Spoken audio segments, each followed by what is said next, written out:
right. Wide open, Torrence! Oh, baby, touchdown! How do you leave the best receiver in the NAIA that wide open? You show, and that's what we do!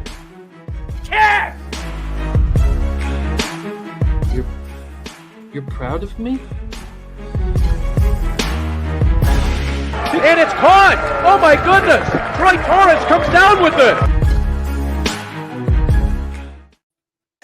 I hope you all had a wonderful Christmas holidays. It is Tuesday, December 26th. We are week 17 in the NFL. Thank you all for joining us. Troy, it is great to see you. How was your first Christmas with Tatum, your young son's first Christmas? How was it, my man? Happy family, man. It's an earlier heaven. It's a beautiful thing. It's just a blessing to have him around, man. It's just going to get crazier and crazier as the years go on. So I'm just trying to enjoy it, as long as it lasts. Oh, well, I'm happy that you guys had a great Christmas. It was a great Christmas here as well. Shout out to all the cappers who joining us. Week 17 breakdowns. Oh, wait, we got Crypto-ish in the house. Mac Beavers ready to go. We have Troy, my co-host, coming off yet another spectacular week. This one, the best yet. Your best week yet. 19-8 plus 12.55 units. What spectacular work. Why don't you walk us through a quick review of the week that was for you, Troy? Yeah, let me pop it back up. All right. So, we started off with the Rams. I hammered them multiple ways. I was very bullish on them. -4 cashed, -3.5 cashed. The double result cashed, and the Tyler Higbee prop cashed. Moved on to the Bengals, and I'll get to this a little bit later, but I ended up losing 3 units on the Bengals, -2, -2.5, and an SGP Bengals money line, mix in rushing yards. That failed to come through. I did back the Falcons as my best bets. I hammered them every single way, basically blanket bet them. Falcons +2, Falcons money line, Falcons and Browns money line parlay, Falcons double result. Falcons moneyline Bijan 40+ rushing yards cashed. Falcons moneyline Bijan over 57.5 cashed. And I lost with Falcons moneyline London over 56.5. I was also very heavy on the Browns. I had them -1, had a -2, basically bet them multiple times in the same day. Bet them -1, bet them -2, bet Rams and Browns moneyline parlay. I bet the Lions -3. I was considering going heavier on that. I was texting you about that, Jimmy. I probably should have doubled down when it got down to 2.5. I didn't do it, but they came through. I lost with the under in the Vikings versus Lions at 47. Jahmyr Gibbs over 45.5. That cashed. Dolphins Cowboys under 50.5. Cashed it. And then I ended up betting the Chiefs 3 different ways. None of them came through. Chiefs double result. Rice 50+. Chiefs double result. Kelsey 50+. Both lost. And the teaser Chiefs Ravens lost. But I did close it out with the Ravens +5.5 and double down on the 6.5 when it got up there, and they both cashed. It's a beautiful thing, man. A spectacular week, plus 12.55 units. You're now, even though your average line is +136, you're hitting at 52.7%, which is unbelievably impressive. 184 and 165 plus 40.43 units. ROI plus 11.58%. Average line, as I said, +136. Very, very impressive work. Shout out to Cappers joining us, ready to get to work here. We got Dan Kelly, Gerald Jones, Terry Walker, Jared TG in the house. My week here with you guys was pretty strong. I made 8 bets after the Tuesday show. I went 5, 2, and 1 on them. My additions were very poor. I went 1 and 3 in additions, which gave me a 6 and 5 week plus 0.4. What happened after the Bucks? What was the other additions? The double up on Kansas City. Oh yeah. Bucks. So those were bad, and then the week that was. I'll go through the order. My 8 bets on Tuesday: Cincinnati, Pittsburgh under 37 was bad, but Pittsburgh +2.5 cashed easily. So did Atlanta -1. Tennessee +3 pushed. I got everything that I wanted in that game. Right. And still I couldn't cash, but I got everything that I wanted. It's too bad. And there was double down. If I had have not been coming off such a bad week, I would have doubled down on spots. I almost doubled down when Tennessee was +3.5, and I didn't. There was a couple double down spots on Pittsburgh that I didn't, just because I was not coming off very strong week, and we didn't have NFL Pub Hub on Sunday to kind of clean things up or any question marks that I had. So Detroit -3. That was the first time that I've had the confidence really to go up against a huge market move. You helped lead me to that confidence. Too bad that I lost the under 47. Cleveland -2 cash. Dallas, Miami under 51. We give out here on the show. I mean, that was just a no sweat cash. And then the 4 additions were poor. The Saints +4 was atrocious. Kansas City first half, full game. I mean, you tell me Aiden O'Connell throws for 62 yards, doesn't complete a pass after the first quarter. Well, I wonder how many points did the Chiefs win by. So it was a pretty wild situation there. And then Tampa Bay +2.5. Thankfully added that one. That was a nice looking spot. I wish I could have got there on Tampa Bay. I knew I was sitting there looking at my phone. You were texting me about Tampa Bay, and I knew I should have got on them, man. But it was a muddy market. The market was, because of the injuries, it was just hard to kind of keep up with. And one thing we've seen all year, and I don't know if it's going to continue this way, but one thing we've seen all year is those quarterbacks who are not sure if they're going to get out of concussion protocol, that get out at the very last minute, play poorly. That's a good point. We've seen all year. They play poorly. They haven't practiced. They get the Friday practice in to allow the Saturday, and then they look bad. I don't know if they're still dealing with concussion issues, but that's happened all year. And so would it be nice to even double down on that? So I'd like to gain some confidence to do that, but I was coming off the worst week I've ever had, and I didn't really bounce back. I bounced back with you guys on Tuesday, but 6-5 plus 0.46 units. Harold Williams in the house. There is Mel joining us as well. She grabbed Bears -3, Bucks -3, and Seahawks -3 at open. Leonard Welch in the house. There's Nick ready to get to work, the nuke worker. Great to see all of you guys. Let's get right to work. That was the week that was. Let's move forward because there's a lot of very intriguing situations. Let me just pull up the cash flows. I shut everything off on my computer so they would move at a decent pace here. Can I touch on something real quick? Yeah, please do. Please do. So I just wanted to mention something because I've been getting some messages and actually some heat for the way I've been making my bets. And I just want to say, personally, I'm always looking for, and you could tell by the way I cap and the way I bet these games that I'm doing things differently than a lot of traditionalists in a lot of ways. And I'm just always looking for ways to gain an edge, whether it's money line parlays or testing out the SGP markets. Even though I do think that they steal a lot of value, you have to evolve, because if you don't evolve, you're going to get left behind. And it just makes me think about trends. And when you start talking about trends from SDQL or from the database, how far back, with how fluid these markets are, with how fluid the game is, and how much it's changed over the years. Does a 10-year trend, is that what you want to go with? Or is it more of a 3 to 4 year trend, a smaller sample, but it's more specific to the times that we're in? I don't know, just food for thought. And one example that I pulled together that my dad actually talked about is that, and it just sparked this whole conversation really, is that on 4th down, we're seeing teams go for 4th down all the time now. I've seen 5 attempts from the 5-yard line, 4th down from the 5-yard line, and they all went for it. And some of them worked, some of them didn't, but we never seen that in the past. Go back 10 years, you never seen that. What does that mean? That to me means the lines have changed, the pricing has changed. So when you go and try to match trends to 10 years ago, it's worthless, in my opinion. If anything, it's misleading. And that's why I'm shortening some of my trends. And I'm really only going back to 2018. And with my database, I only have 2 years. So I just wanted to get that out there, Jimmy. I think it's an important note. I think that both NFL, if you look at all of the major North American sports, they've all changed drastically. The NBA with the amount of 3-pointers being put up, baseball with the, pitch clock. The trying to speed up the game, NHL cracking down on everything so that scoring can go up, and NFL, the analytics completely changing what we used to know as normal. So I agree with that idea to that, and I'm not even that big on trends. I'm telling you, but I'm not one of those guys who, if it's not a division trend, if the trend doesn't really make sense to me, I don't care. And that's something you talk about your dad. My dad would hammer into me in NHL. He's like, who cares what this goaltender's done against this team he sees twice a year? Who cares? They have no rivalry. He's like, I don't want to know. So there's lots of different ways to look at trends and angles, but I love the cappers who hammer trends and angles. And I love how we all look at these games differently. When we work together, we should succeed.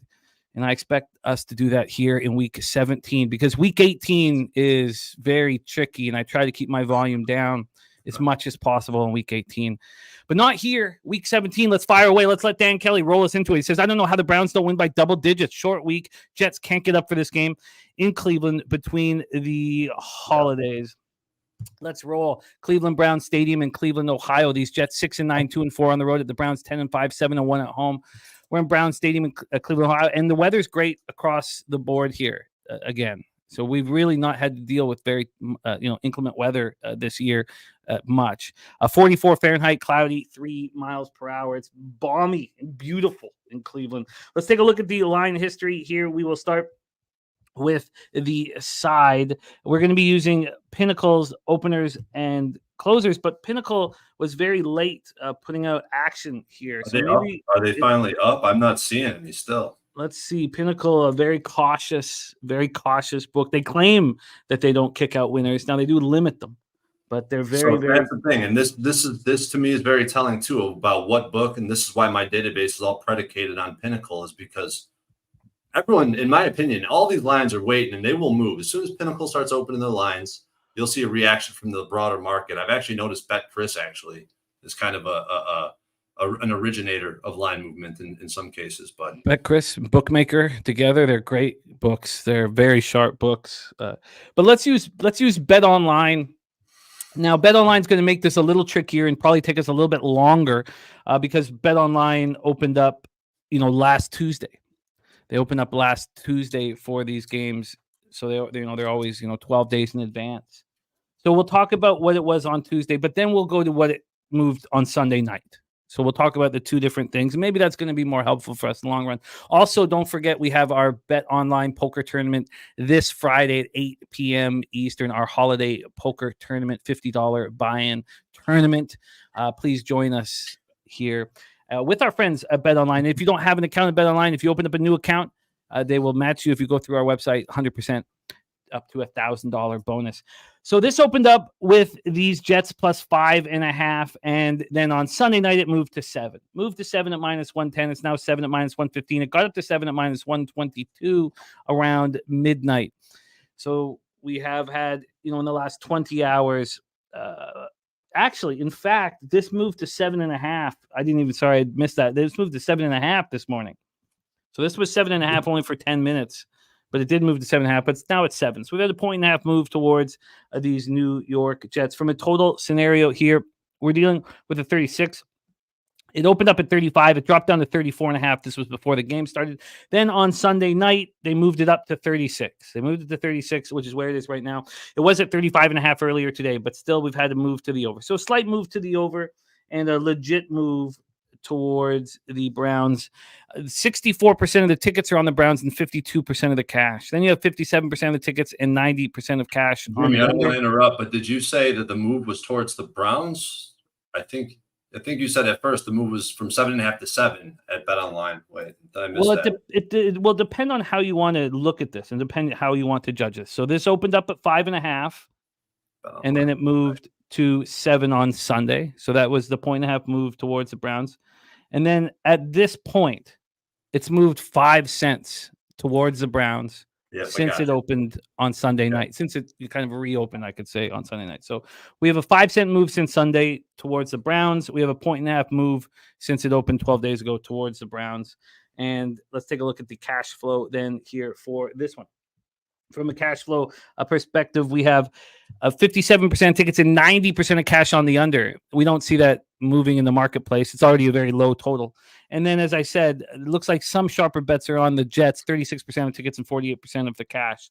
That's where we stand right now. Let's take a look at the X's and O's here. Jets coming off their second win in 3 games, 30-28 at home over the Commanders. They blew a 20-point third quarter lead, needed a 54-yarder from Greg Zuerlein with 5 seconds left to get the victory. Zuerlein's been money in the bank. He's been automatic, 30 of 31 so far this year. Very impressive. They outgained the Commanders 381-245, which is another sign. I know that the ownership is vouched for the coach and general manager, but Saleh, just another example I felt in that football game of not I'm not saying Dreamboat Ron is a better coach, but when you outgain someone 381 to 245, you should be able to take care of business.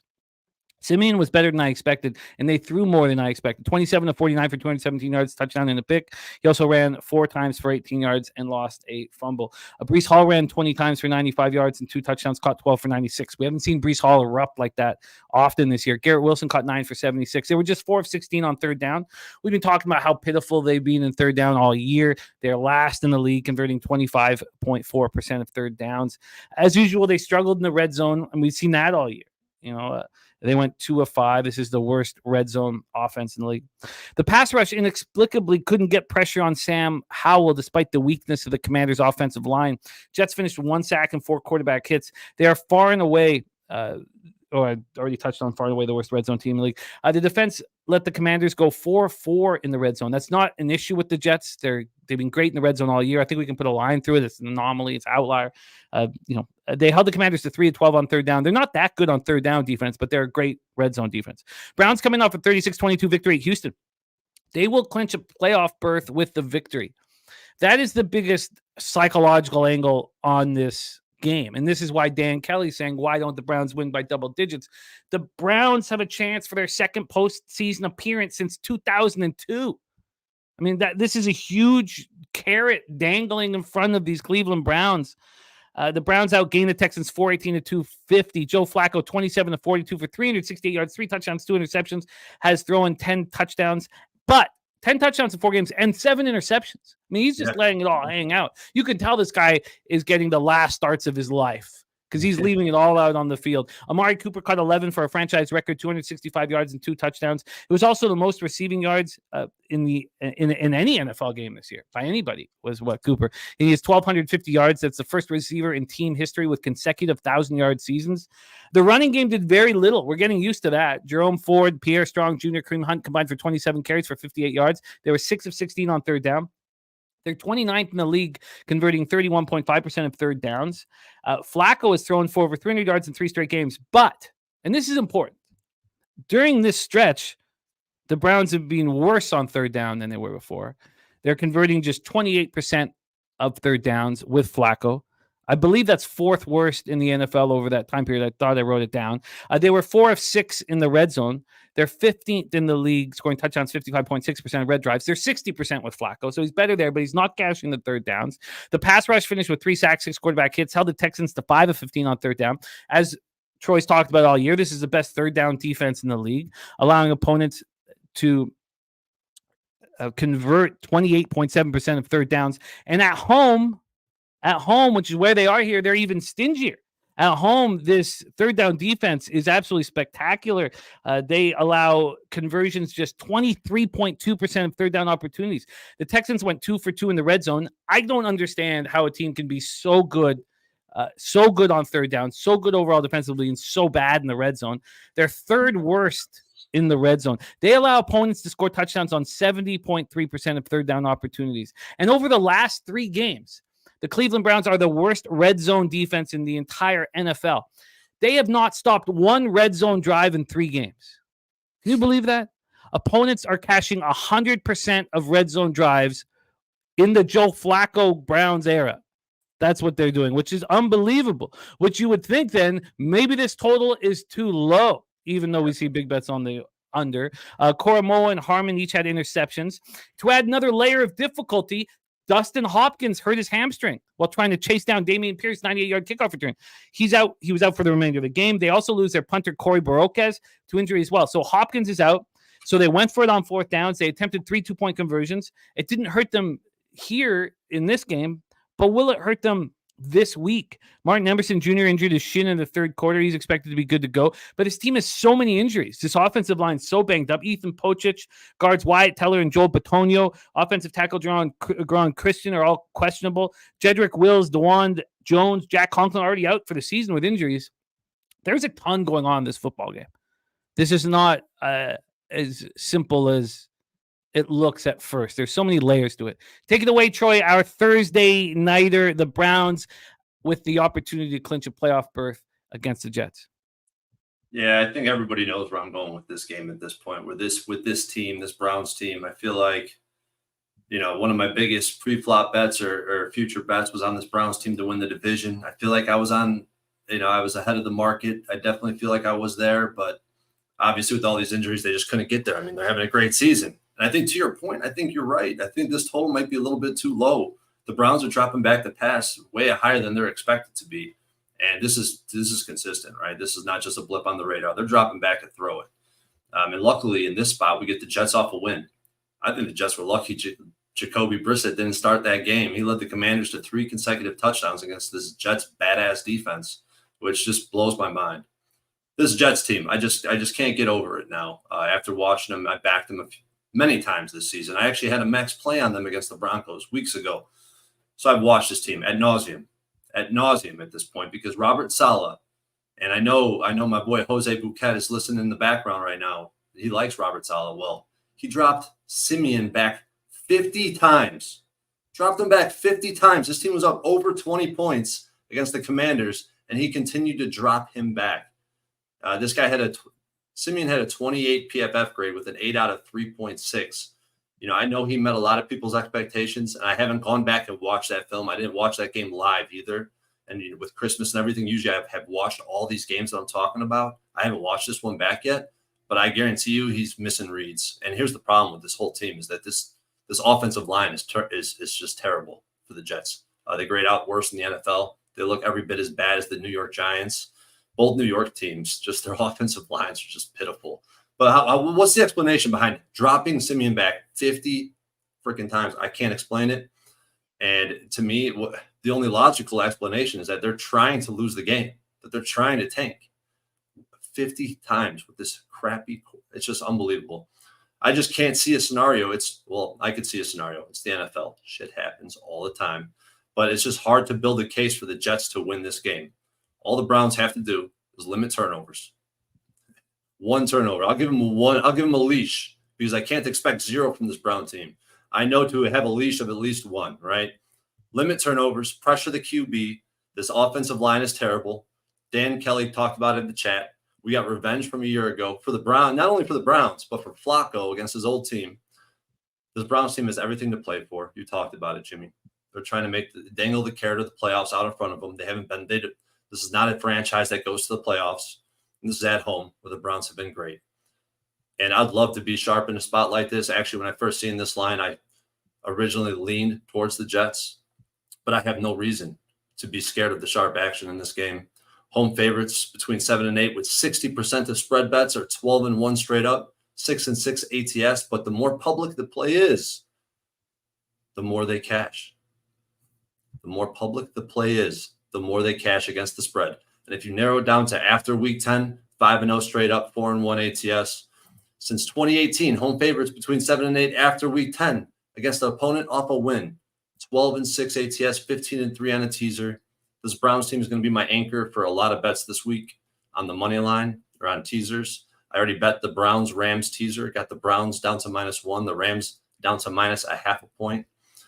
And I put 2 units on that, and I did sprinkle the Browns on the -7 line as well.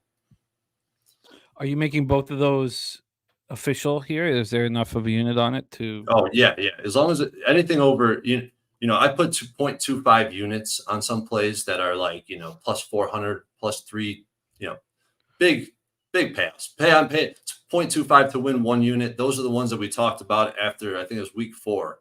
Where we weren't counting anything. We were counting everything that I posted at first. So we changed that, and I'm glad we did. Well, at least this past week it helped me save 2 units. But 0.25 units. When I post a play on 0.25 units, it hasn't been logged as official for this show. Well, and the reason why is like when I put 0.5 units on something, I'm usually expecting to add more to that position throughout the week. No, I feel you. I like the way you've handled everything. I watch it very closely. I like it. I like the over here. I don't. I also see a situation where the Browns put up a ton of offense late in the game. Their offensive line is just being destroyed with injuries. I don't think it's easy for Flacco out there, and he's leaving it all on the field. 7 interceptions in the last 4 games. I'm very interested in the over and the sharp money's on the under. I agree with you 100%. all this money's on the under, and I know that this is a favorable spot for the over. Some of the rare favorable spots for the over, but it's such a low total that you don't have a big sample in this type of market. So we have a 2-0 spot to the over, not a big sample, but at the same time, watch this Browns team play. This is an over type of team. They turn the ball over, which creates points for the other team, and they pass the ball very frequently. They are successful in the red zone under Flacco. I think the over is a really, really sharp look. I do. And I like Flacco being in this situation because he can be a calming influence, even if they get down. But I do think that there's a lot of pressure on the Browns. And I agree with Dan. It's going to be bonkers on Thursday night on the shore. Like, it's just going to be mayhem. I mean, I can't imagine how loud this stadium is going to be. So I guess I do have some interest in the Browns. Excuse me. I still have some interest in the Browns. As a 7 is a lot. I almost want to see if I can get in live. And I also think that if there's not a lot of scoring early, that's not going to scare me to move on this live as well. I expect to move on the over this evening.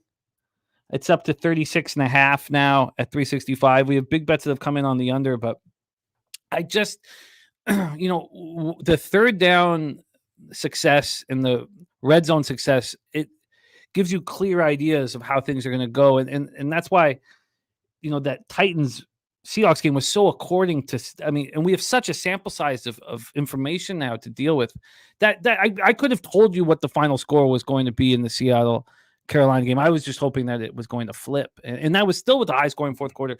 I think this gets over. We have our guy, Troy, Browns -1 and the Rams -0.5. And he's also. And that's just the beginning of it. That's just the beginning of it. I'm going to be adding. This is going to be my anchor. The Browns are going to win this football game.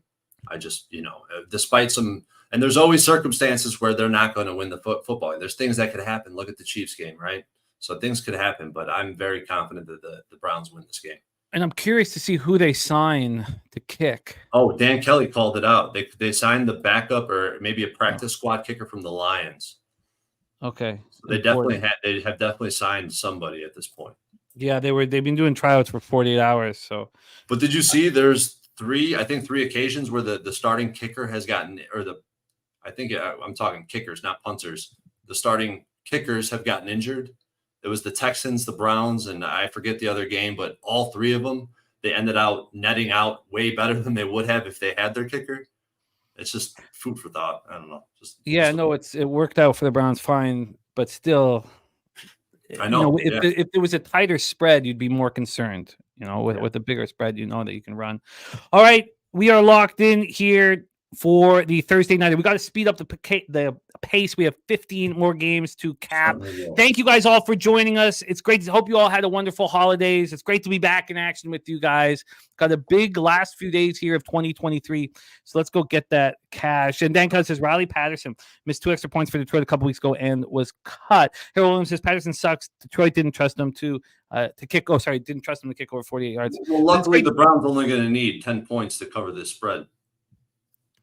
No, I'm just kidding. But, the over then won't hit, but I do think that I'm very interested. It's going to be a really fun football game, and Cleveland deserves this opportunity to get into the playoffs after everything they've been through this year. Thank you guys for joining us. Let's move on to our lone Saturday game. There is no Monday nighter this week. Sunday's games all fall on New Year's Eve, and we will have an NFL pop-up on New Year's Eve. Saturday, December 30th is our next game, 8:15 p.m. Eastern. Detroit Lions 11-4, 6-2 on the road at Dallas Cowboys 10-5, 7-0 at home. AT&T Stadium in Arlington, Texas. It was very interesting here with the Lions and our bullishness on them last week when every website, everywhere you looked, everybody was giving out the Vikings. All the sharps were on them, and then the public became on them too. Line moved down 2.5. The one thing you mentioned to me here, and I mentioned to a friend of mine, I was like, they're treating the Lions as if they're playing outdoors. And that's a mistake that hugely successful cappers and websites all made. Now, this is a little trickier at AT&T Stadium in Arlington, Texas, because you have an angry Cowboy squad that's being questioned. So that adds a very settled, very division winner for the first time in the history of the North. coming off a huge celebration and not with full rest. Absolutely very important. Nick says too many points, but this one is a little different, and I had to not look at the spread and be enticed by it because, again, there's so many layers to this football game. Let's get into the line history here for this one. It was funny telling people, I was told by this person's on the Vikings, this site's on the Vikings, this site, and I was like, look, they're all wrong. They're all wrong. And it made me, and they were like, oh, okay, yeah, right. All right, okay. But the very simple miscue by all of these sharps was that this is exactly where Detroit wants to play indoors. And it was just an oversight by, and it's such a simple angle, but I digress. I have one more to add to that, though. Sure. One other point that they missed was that the Jared Goff against the blitz. Jared Goff against the blitz struggles, but that's on third. Go back and watch the film. It's on third and long. It's not on down and distance, reasonable times. Like, go look at the Vikings when they played against teams that are successful with play action. They struggle. Teams that run the ball, I feel like they just missed it, man. The biggest part being that capping the game is if it was outside. I think I 100% agree. Yeah, no, it was. I tried to get people off. A lot of colleagues and friends of mine. I tell them like they're all wrong, but it's all good. Let's roll on to this spot here. We have and we're going to use BetOnline's market moves because Pinnacle only has 5 games up. So this came out again on the 19th, last Tuesday, with Detroit plus 5.5. On Sunday night, they only fixed it a half point to 6. This got up to 6.5 for a bit, and it is back right now at 6.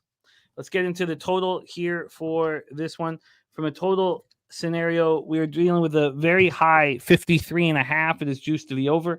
Last Tuesday at BetOnline came out at 51. On Sunday, it was moved to 52.5. Now, this was moving up throughout the week, though, prior to the games played last week. And now we're at 53.5, and it's juiced to the over. So we have a big move here towards the over. Let's take a look at the cash flow then for this spot here. 92% of tickets and 97% of the cash is on this over. 37% of the tickets and 50% cash is on the Detroit Lions. The Lions coming off that 30-24 victory at Minnesota that clinched the NFC North Division title for the first time since 93. Crazy. Their 20 victories since the start of 2022 are the most in franchise history over a 2-year span. That's what we're talking about. I mean, when we talk about what the Browns have in front of them on Thursday and what the Lions just did on Sunday, it's very, very important. It's a big deal. Goff was 30 of 40 for 257 yards and a touchdown, no picks. Amon St. Brown had 12 catches for 106 yards and a touchdown. He joined Herman Moore as the only player in Lions history of multiple seasons of 100-plus receptions. Jahmyr Gibbs, 15 carries for 80 and 2 touchdowns. He's rolling. He caught 4 for 20. He did lose a fumble. They were 6 of 12 on third down. Detroit's offense has continued to look excellent on third down all year. They're 7th in the league. They convert 43.6% of third downs this year. It allows them to keep control of the football. They were an impressive 4 of 5 in the red zone. They're now 6th in the league in scoring touchdowns on 64.3% of red zone chances. We've talked a lot about this Lions offense, and I've said, I haven't jumped into the point where they are elite, where I could talk about them with the top offenses in the league. I believe you can now. You can now. They've hit that point where they can be discussed in that group of top offenses in the league. The pass rush looks strong for a second consecutive game. We saw them look awful for 3 straight weeks, but second consecutive strong game, 4 sacks, 11 quarterback hits, 4 interceptions, 2 by Kirby Joseph. Melifonwu and Brian Branch had the others. Melifonwu was unbelievable. This guy was all over the field. 5 tackles, 2 sacks. Now, Joseph is in concussion protocol. He says that he expects to be cleared for this week's game. When the player says that they expect to be cleared, it's a very high percentage of being cleared. Now, they can have setbacks. The Vikings only had 1 first down on the ground all game long. Now, I am give you a quick idea of what's happening at the end of this show. I am fading the Vikings this week again. They held the Vikings at 3-9 on third down. Detroit's 13th on third down, allowing conversions on 37.7% of opponent opportunities. That's a much improved. Now, the red zone's been a huge problem for them all year. Opponents score touchdowns on 68% of red zone chances, 4th worst in the league. That's been a problem with them all year. And the Vikings went 2 of 3. Dallas comes in off that 22-20 loss in Miami. We each cashed the under easily. Prescott was 20 of 32 for 253 yards, 2 touchdowns, no picks. He ran 5 times for 25 yards, lost a fumble. CeeDee Lamb caught 6 for 118 and a touchdown. Tony Pollard finished with 12 carries for 38 yards. I do think when it all comes down to it that the running game is not elite enough to succeed in the toughest football games. And Tony Pollard just can't run into the teeth of defense over and over again. Now you can say Rico Dowdle can, but I don't know if he can either. Dallas was 4 of 12 on third down. They're converting 47.6% of their third downs this season. They're very good there. It's just the red zone is still a struggle. It's been a struggle all year. That's not going to change. It's going to let them down in the most important moments of their season, like it did in Philadelphia when they were incapable of getting into the touchdown, and when they had 2 opportunities there for touchdowns and couldn't get in. They had, chance for the 2-point conversion that didn't work either. They were just 1 of 3 in the red zone, 16th in the league, scoring touchdowns on 54.8% of red zone drives. Prescott fumbled on 1st and goal from inside the 1 on Dallas's first possession. We've seen that happen multiple times. The pass rush did not get enough pressure against the Dolphins, who were missing starting center Connor Williams and tackles Robert Hunt and Isaiah Wynn. Now, I know that they're a much tougher offensive line than we saw last year, but still, the fact that Dallas could not get enough pressure on Tua is a bad sign for them moving forward in the most important games of the season. They finished with just 1 sack, 5 quarterback hits. Dolphins were 6 of 13 on third down. Dallas's defense is just 20th and third down. They allow opponents to convert 38.8% of the time. The Dolphins were 1 of 4 in the red zone, but Dallas not very good there. Also 20th in the league, allowing opponents to score touchdowns 57.1% of the time. Take it away for us here. And there's the odds bunch in the house. It is great to see you. We got Sharpie joining us. Sharpie, a lot of us heard about what happened for you, and just sending love, health scare for our guy Sharpie. And we love you, man. Great to see you in the chat, my friend. Hope you had a great Christmas with your fam. I know your boys are back in the house with you, so hope it was great. Take it away for us here. Lions, Cowboys. Troy, the floor is yours. I'm always looking forward to this. I didn't see Sharpie in the chat. I'd be documenting whatever he damn said. Good to see you, Sharpie. I hope you're doing well, man. Merry Christmas, Happy New Year, all that, man. Stay well. This number is just ridiculous as it relates to this game, in my opinion. Cowboys laying 6 points. I know they're dominant at home and they're covering winning monsters, but look at who they've won against. It's the Eagles, which we know they've had struggles with. It's divisional rivalry. The Commanders, not impressive. The Giants, the Jets, the Pats, not impressive. The Rams, where I guess you give a little, even that game has an asterisk by it because Kyron Williams didn't play and the game got out of hand right away, right out of the get-go for that entire game was just, I bet the under. Jimmy, I think you were on the under in that game too. Got out of hand, turnover, safety, fumble. It was over. I just, going back and looking through their track record, I don't know if I'm ready to consider them a juggernaut, even at the house. But now you look on the other side and you see the letdown spot for this Lions team, who in the NFC North for the first time ever. The last time they won the division, it was the Central. It wasn't even the NFC North. That's how long ago it was. And I'm seeing this game, to me, it kind of aligns with how I felt about the Ravens game. I have this number F4, but it's so hard to pull the trigger given the spot. Cowboys off 2 tough defeats. And then you got the other side, the Lions who just won. And I think that the Lions always have advantage in football games because their offensive line is so good when it comes to run blocking, rushing attack, and looking at Razor future on the Lions North Ender. I kind of disagree with you. I don't think it's a clear one and done. With a team that can run the football to this extent, it's impressive. And it's the most dominant form and fashion of football. There's a team in Chicagoland area, Mount Carmel, who runs the football every play, but you can't stop them. The best teams in the country can't stop them. And it speaks volumes to their offensive line and their rushing attack, the scheme in general. I think the Lions have a bit of that going on. And it's just something you have to be considerate of because we've seen what the Bills were able to do on the ground against this team. So I have a lot more work to do in this game. I'm leaning towards the Lions at this point. And everybody, like we talked about this, the Goff against the blitz and against cover 2, struggling. Well, guess what? He crushes man-to-man. His numbers against man-to-man defense are terrific. Some of the best the best that you can go through it. All these years, all these quarterbacks against man-to-man the past 3-4 years that I've looked at. His numbers stand up there at the top with everybody against man-to-man. And I have a lot more work to do in this game because it's just so hard for me because I really thought I would be on the Cowboys. I thought I'd have a Cowboys Browns teaser in my pocket.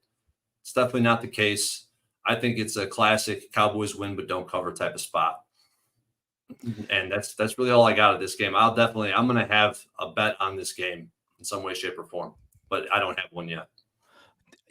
I think Dennis Garcia nails it for me. Now, he says Dallas is mad Detroit clinched the division. I don't know if I go as far as that, but I get it. But he says, I can't bet Detroit. Dallas is not 6 points better, so I can't bet that either. Pass. That's where I'm at. I can't bet Detroit after clinching their first division title since 93. And I can't fade the Cowboys after these two somewhat lackluster performances. And then add to that, I can't fade the Lions at this big of a spread. So I don't feel the need to hammer anything here.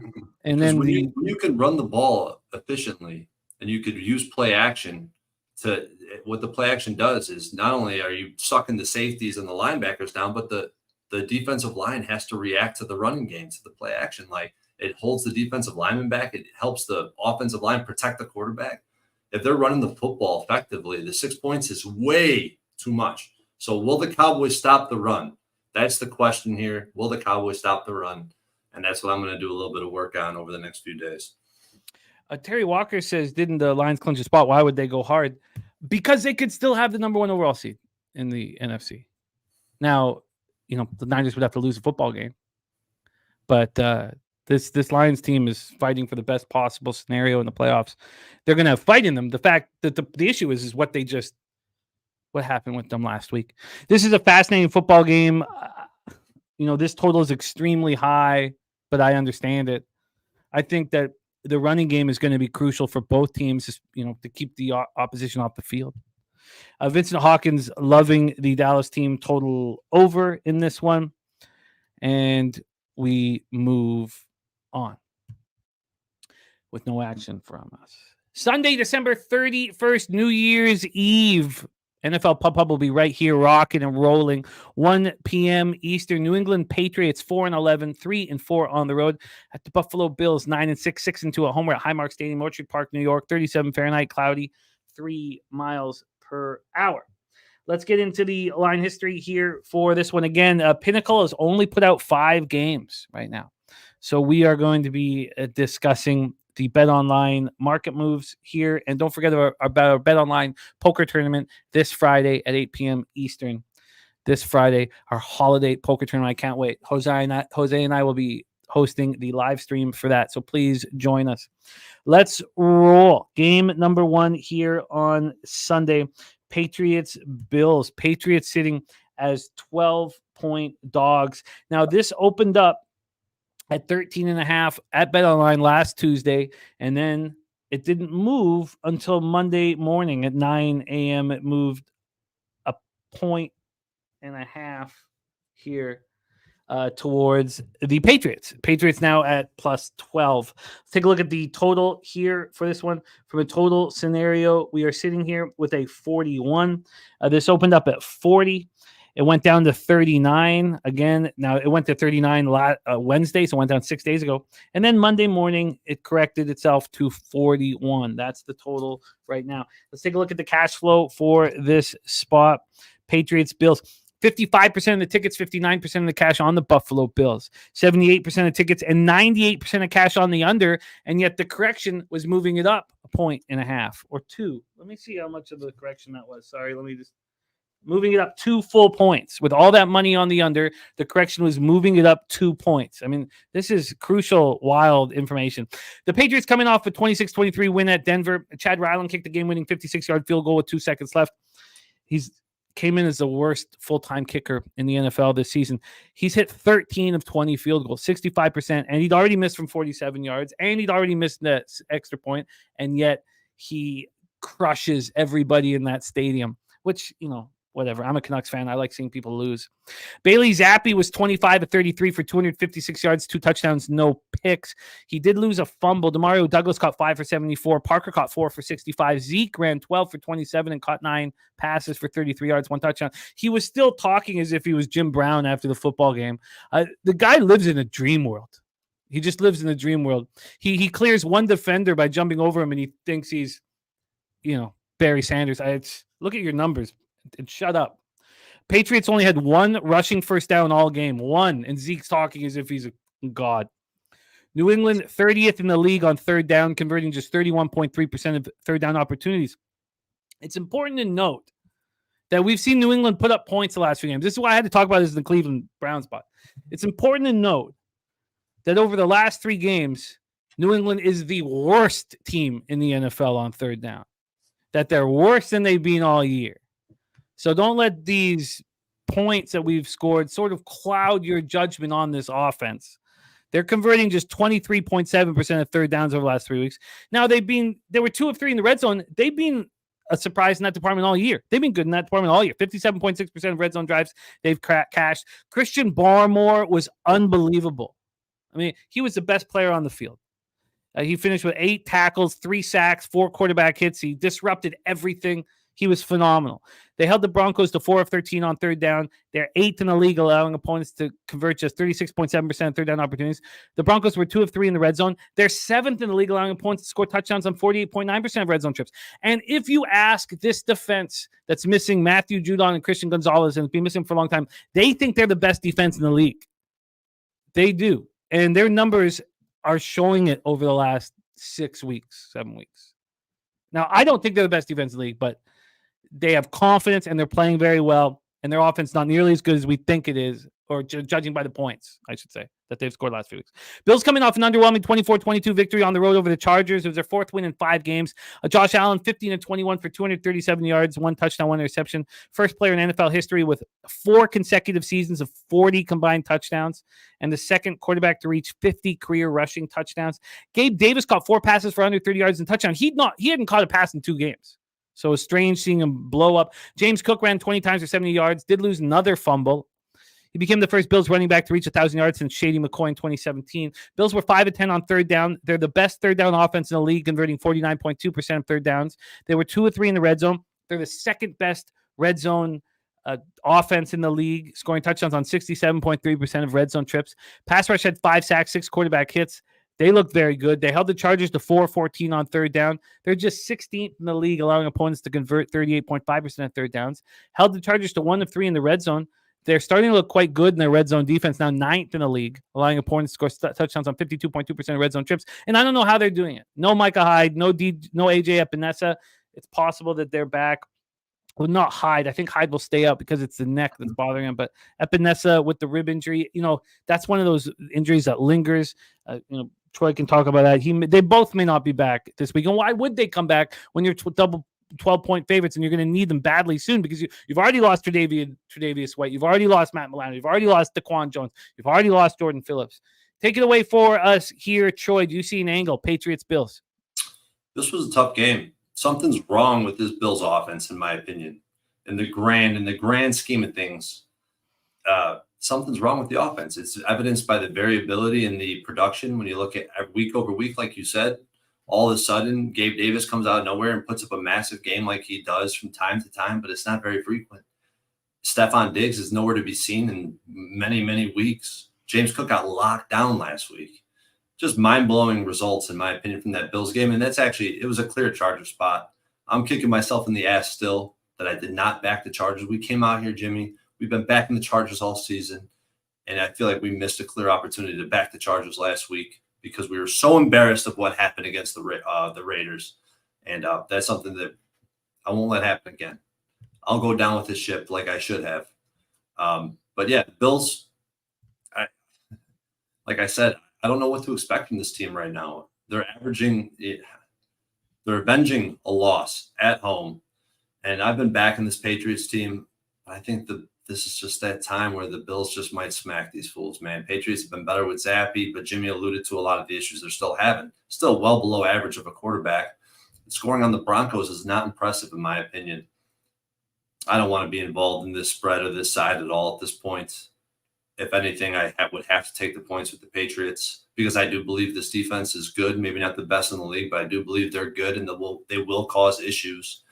And I would be on the Patriots. I'm interested in backing the Patriots. I don't know if I can get there though, but I have interest in backing the Patriots. I mean, If the what do you Patriots think? didn't win that game last week and it was a bone-crushing loss, let's say, then I would be more apt to back the Patriots. But off that win, as a big dog, it's just so tough. I know that the Bills are being backed by a lot of people right now, thinking they're a real dark horse in this. It's a huge game on deck in Miami. Huge game. I find it. I think that I know that it's hard not to be up for the Patriots. It's hard not to have a vividness bias of the Patriots dominating you for so long. But and the Patriots beat the Bills earlier this season, adding more unclarity to this spot. But I'm going to make a note. I mean, I definitely want to back the Patriots in this game. Nick says the Patriots will be a public dog. Really?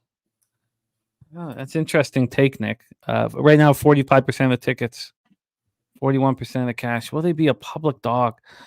The Bills, without question, could turn it on and smash the Patriots. Of course, the question is, will they be doing that here? Spreadsheet play today is on Miami +4. Thank you for sharing that with us. Christian Larson saying Stephon Diggs looks washed. He's not been playing very well. Well, but it's because of all the attention that you could allocate to just Stephon Diggs. We know where Josh Allen wants to go. Take away his first read, and maybe you get a Bills turnover. Maybe you get a Josh Allen bonehead mistake. I think it makes a lot of sense that we know Bill Belichick's going to be ready for Diggs. We know what he does when he takes away the best player on the opponent's offense, and that's real deal. And Dennis Garcia saying this is a high total for a Bills game, but I think that the points that the Patriots have scored are a mirage. I don't think they're real, and I would lean towards a lower scoring game here. Sean wanting to know the first half and first quarter and first half totals. So I will close with this and move on to the next game. The first quarter total for this one, very few books have come out with it. And I'm showing, I know that I imagine that Bet365 would have, but I don't see any. Bovada hasn't. They're showing nobody has come out with a first quarter on this one yet. But it's first quarter. The first quarter total is 7.5. And it's juiced heavily to the under. And the first half total is 20 at a pick'em. So there you go. All right, let's move. And that's both at 365. I couldn't get the information from other spots. A North Ender also interested in the under here. I'm very into. You know what? I guess I'm becoming more interested in it, except that I have to respect the Bet Online move 2 points to the over. Yeah, but we know what happens when these totals move to the over and land in this region. They go under, man. Mm-hmm. They go under. Here's the 41.5, and they go under at a high rate, a ridiculously high rate. Even the past 3 have gone under. I have, I know that we got to move on. We got to keep our pace up. We're going too slow here. And I know the Patriots have had a horrific season, and everyone hoping that Bill Belichick has bounced. But what he's done with this defense is nothing short of incredible. It is incredible, and he's not getting enough respect for what he's done after losing Judon, Christian Gonzalez, and what he's put together here. All right. Rye Cape in the house. Nice to see you, Sean Pulliam. Rants. We got to move on here. Proof bets in the house. Jacqueline, great to see all of you. Hope you all had wonderful holidays. I'm interested in both the Patriots and the under. I don't know if I need to move this evening on either. I'll make that decision later. Are you leaning in some direction before we move on to the next spot? Yeah, I'm leaning Patriots. I probably will not have a bet on this game. We move on to 1 p.m. Eastern. The Atlanta Falcons 7-8, 2-5 on the road. The Chicago Bears 6-9, 4-3 at home. Soldier Field in Chicago, Illinois. 34 Fahrenheit, cloudy, 15 miles per hour. It was a spectacular call you had on the Falcons, being so bullish on them, getting us all on them. Made a lot of people a lot of money this week with the Falcons. So excellent work there. 34 Fahrenheit, cloudy, 15 mile per hour winds. Let's get into the line history here for this one. Again, for those of you joining us late, Pinnacle's only put out 5 football games in NFL this week. So we're using BetOnline opening and closing lines. Falcons, Bears. We are sitting here with Atlanta at +3. They opened up on Tuesday last week at +2.5. Then on Sunday, they moved it to 3. They juiced it up to -115. That +3 got juiced up to -117 on Sunday night. And right now, it is at +3 at -112. So we have a half-point move towards the Chicago Bears. From a total scenario here, we are dealing with a 38. With a 38. This opened up at 37.5, got up to 39. And it dropped to 38. So it opened up on last Tuesday at 37.5. Then on Monday morning, it hit 39. So when it had gone up 1.5 at that point, now it's dropped a point to 38. What the Falcons defense does at home it seems like people miss those splits. It's funny. They're such a different football team at home than they are outside, and it's dramatic. And you can't let the recency or vividness affect you in the wrong way. It's very easy to do that with these Falcons. When we take a look at the cash flow for this spot, we have taking me a second. Too many of this. Get this up. Here we go. We have 58% of the tickets, 51% of cash on the Bears. Has moved a half point in their direction. Then 43% of the tickets and 80% of cash on the over. It's dropped a point since the so-called correction after games were played. Very, very interesting. Joe leaning Bears. Our guy Joe right here, that's Visa Joe, who is battling with Guillermo Zertucci to win the Cappers contest at Pub Sports Radio. And not everybody knows that. So a big shout out to you, Joe. Being a member and backed us for a long time. And it's great seeing your success in the Cappers contest, my friend. Shout out to you, Joe. Falcons coming off an impressive 29-10 victory at home over the Colts, expertly predicted by our Troy Torrence. I rolled with him, but he destroyed it maybe 6 or 7 different ways. They outgained the Colts 406 to 262. Heineke was 23 of 33 for 229 yards, 1 touchdown. And it is clear the difference between him and Ritter. It's clear Colts linebacker E.J. Speed put it perfectly. And this is the difference between the two. He made his team multi-dimensional. Ritter can't beat you through the air. Heineke will try. He can, but the first read better be there for Ritter. First read better damn be there. But Heineke is much more capable of turning the Falcons away from being just a run-heavy spot, even though they're always going to be that way. And so E.J. Speed put it perfectly. That's the difference. And Ritter, I don't know if he should have a job in the NFL. Maybe a backup. I don't know if he has it. He's got some skills, but 10 interceptions and 11 fumbles. Come on. Clearly we saw what it's like when the team has to respect the pass against the Falcons running game.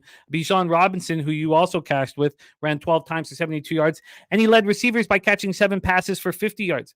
It's with Heineke, sometimes the wide receivers don't get the love, and it's the same thing with Kyler Murray. They can throw for 300 yards, and they won't have a receiver catch for 50.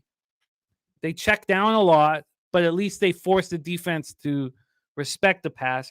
As a group, the Falcons ran the ball 30 times for 177 yards. They were 5 of 13 on third down. They're 13th in the league in third down offense, converting 40.8% of the time. They were 0 of 3 in the red zone. It's pointless to give you the stats with Ritter at quarterback.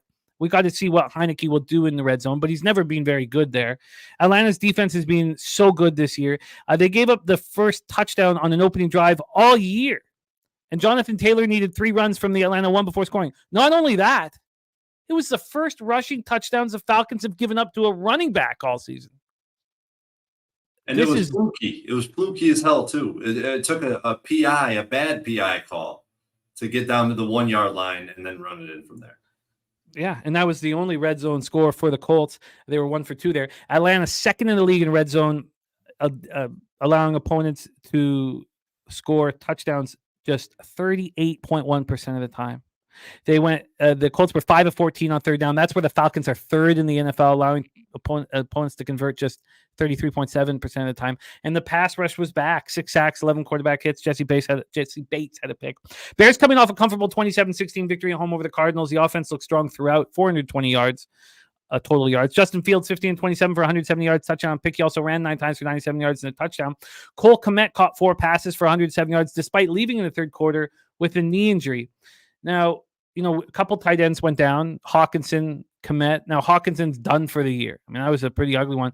But Eberflus, as long as this afternoon, was saying it looks positive. So I don't know if he I don't know when he's lying to my face, Eberflus, but he said he still wants more information. No other receiver had more than 18 yards. Khalil Herbert ran 20 times for 112 yards and a touchdown, 8 of 15 on third down. The Bears are 11th in the league, converting 42.2% of third downs. They were 3 of 5 in the red zone. They're 12th in the league, scoring touchdowns on 57.1% of red zone trips. I don't know how you draft a quarterback anymore. I think you've invested just too much into Justin Fields. And if you don't think he's capable of winning you a Super Bowl, then maybe you have to.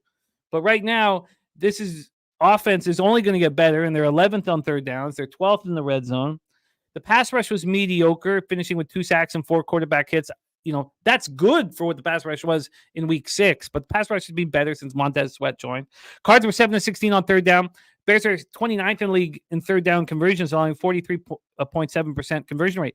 But that's not the real Bears defense. They've looked so much better of late. Over the last 3 games, they're allowing opponents to convert just 36.2% of third downs. That's who they really are. But they're still bad in the red zone. I can't quite figure that out. I thought their red zone numbers would improve once they got healthy in the secondary. That has not happened. They're the worst red zone defense in the league, allowing touchdowns 72.5% of opponent red zone drives. Take it away for us here, Troy. Falcons, Bears. Immediately seeing this number right off the bat, I was wanting to back the Falcons. Obviously, Jimmy talked about it. I talked about it earlier in the show. I was on the Falcons heavy, and seeing this +3 with the Bears at home, oh man, I just couldn't believe my eyes looking at the 3, a hard 3. And this Falcons team finally put together a full 4 quarters. I think this is the first time they put together a full 4 quarters of good football. They fed their weapons. They dominated from start to finish, no doubt about it. And they're still playing for something. The Bears, I know their playoff chances. There's still hope of, a 1-outer on the river, 3% or 2%. But they just cashed me out so heavy. It's a very, very convoluted game from that standpoint. But the more I sat with this game, I started leaning towards the Bears, who've been much better defensively, struggle in the red zone, get the Falcons outside of the dome in cold weather. The 6 games on the road, they're 2-4. And their losses, go check them. The losses versus mobile quarterbacks. Dobbs versus the Vikings, they took an L as a favorite. The Cardinals, they took a loss to Kyler Murray. Go back last year when they played mobile quarterbacks, same thing. 0-4, ATS, 0-4 straight up versus mobile quarterbacks. But the Bears are laying 3 points to this Falcons team after how they looked against the Colts. That's the most telling thing to me in this. I think the market is going to be extremely telling as to what's going to happen in this game. The problem is that when a home favorite of 3 drops to 2.5 at Pinnacle, which is withholding their lines from us, their precious lines that I rely on so heavily, and I need that line to really make an educated opinion on this game. So until that line gets posted and to watch that line movement, I'm leaning the Bears at this point, to be completely honest. And take it for what it is. I'll definitely be making a post about this game. I find it fascinating, and I think the Bears are going to get the job done. Well, this is one of the few games Pinnacle did post. So this opened up with the Bears -3 at -106. And there's just been a slight move towards Atlanta at this number. Right now, the Bears are -3 at -102. I think that we have an incredible opportunity to take advantage of a recency bias and fade the Falcons here. Yeah, you agree. I do. It's just one of those things like whereas the Joes didn't think about the Lions playing indoors exactly where they want to be. I don't know if now everybody in the chat's going to be talking about nonstop what the Falcons. Don't consider us like who I'm talking about, but the Falcons numbers outdoors on the road. Also, what's the Bears' Achilles heel? It's red zone offense. What does Heineke struggle at his whole career? Red zone offense. Heineke's always been able to put up big numbers. Not always, but there's been times he's put up big numbers. Why doesn't he get a job? Because when push comes to shove and it's 3rd and goal from the 7, he can't get it in. And don't you think everybody's going to want the Falcons here? They're still playing for the playoffs, and I feel like people are short-sighting that the Bears, that they're still playing for something, man. Their careers are on the line, millions of dollars for Fields and for Eberflus. Respect, the legacy, all that is all on the line, man. They're still playing. If you watch Justin Fields play against the Cardinals, you would know what I'm talking about. This guy was playing his ass off. Yeah, I agree. Now we've seen a few cent move to the Falcons. I'd be shocked if this moved to 2.5. If it did move to 2.5, surprisingly, the trend would say the database, which I track line movement, the pinnacle line move, which I didn't know that we had, and maybe I need a refresh, but the pinnacle, it would say that the Bears are the right side even at 2.5. And that's going to apply to a few games that we talk about today, too. Yeah, and it applied to the last week. Moved to 2.5 at the end, and it was a clear-cut spot. North Ender could see this game creeping over. I mean, it's such a low total, but I wouldn't want to be involved in it. That game was actually a little bit different, though, Jim, as it applies to the database, because they were on the road and they were favorites, not at home and favorites. That's true. You're absolutely right. That's true. All right. Mac Beaver's fading the trust fund baby coach of the Falcons. Look, I respect that the trust fund baby coach didn't just work for FedEx. I know there's different ways of how you feel about a kid being that rich. But the fact that he fought his way up into football, I have a lot of respect for. He could have just sat back and been a CFO of FedEx if he wanted to. So, but I hear what you're saying. Look, I think the Bears are the spot here. I think the Bears are a spot. I think it's simple. I think it's a simple sell the Falcons high, just like you did with the Colts last week. I don't think there's too much to it. I think we're given this gift because the Falcons just won 29-10 at home. Let's go, Jimmy. Let's go. Mikey P in the house. Doug says a bum fight I'll avoid. God, I love bum fights. Now, North Ender said the Bears also looked good last week. I've been trying to say, though, is that the Bears are just getting better. There's not much more to it.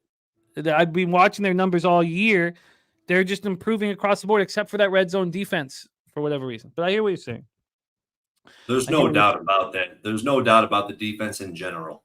This is not something we've seen in years in Chicago, this type of defense. And it's every bit of real. You watch the freaking games, man. This team is playing with passion. They're playing with will, and that's what you want to back. And I'm going to move on it. This is what I'm going to do. I'm going to play the Bears. I'm going to money line them with the Browns, and I will be looking for a better number. If I get a 2.5, I will not be scared in this case. I will lay 2.5 with the Bears. I'm going to be on the Bears 2.5 or 3, depending on the market. So DJ Moore said that he's going to be fine this week, Cam. We could see how it flares out. I mean, he's going to be on the injury report tomorrow. There's no getting away from that. But, look, he was incredible just fighting through that football game. It shows the kind of leader he is. So let's roll on. I'm going to join you on the Bears. Let's move on. Next up for us, 1 p.m. Eastern, Las Vegas Raiders 7-8, 2-5 on the road at the Indianapolis Colts, 8-7, 3-4 at home at Lucas Oil Stadium in Indianapolis, Indiana. Shout out to our guy, Man Bear Pig, gifting a Pub Sports Radio membership. You are a good man. Thank you for supporting us. And Mikey B getting it, the firefighter. That's wonderful. Thank you, Man Bear Pig. Means a ton to us. Much love, my man. Much love, my man. All right, let's roll here. Raiders, Colts. Again, we're going to be using, what are the other 5 games that, because I do want to know what Pinnacle's line movements are. So when we get to those, we will discuss. One thing we haven't touched on, do you know anything about weather this week? Is it going to be, I haven't even looked at weather reports or anything. I've got weather for every single game. Okay. Yeah. There's nothing, there's no problems. I mean, if you think that, I guess the worst weather is in Chicago, but it's 34 Fahrenheit with 15-mile-per-hour winds at this point. I mean, it's Yeah. I was thinking more rain, snow, anything of that nature. nothing. Beautiful. And I'll drop each weather spot. Now things can change by Saturday, Sunday, but nothing. 1 p.m. Eastern. Next up, Raiders, Colts. So we have the Indianapolis Colts sitting as 3-point favorites here, -3 at -110. That's exactly where this was last Tuesday when it opened.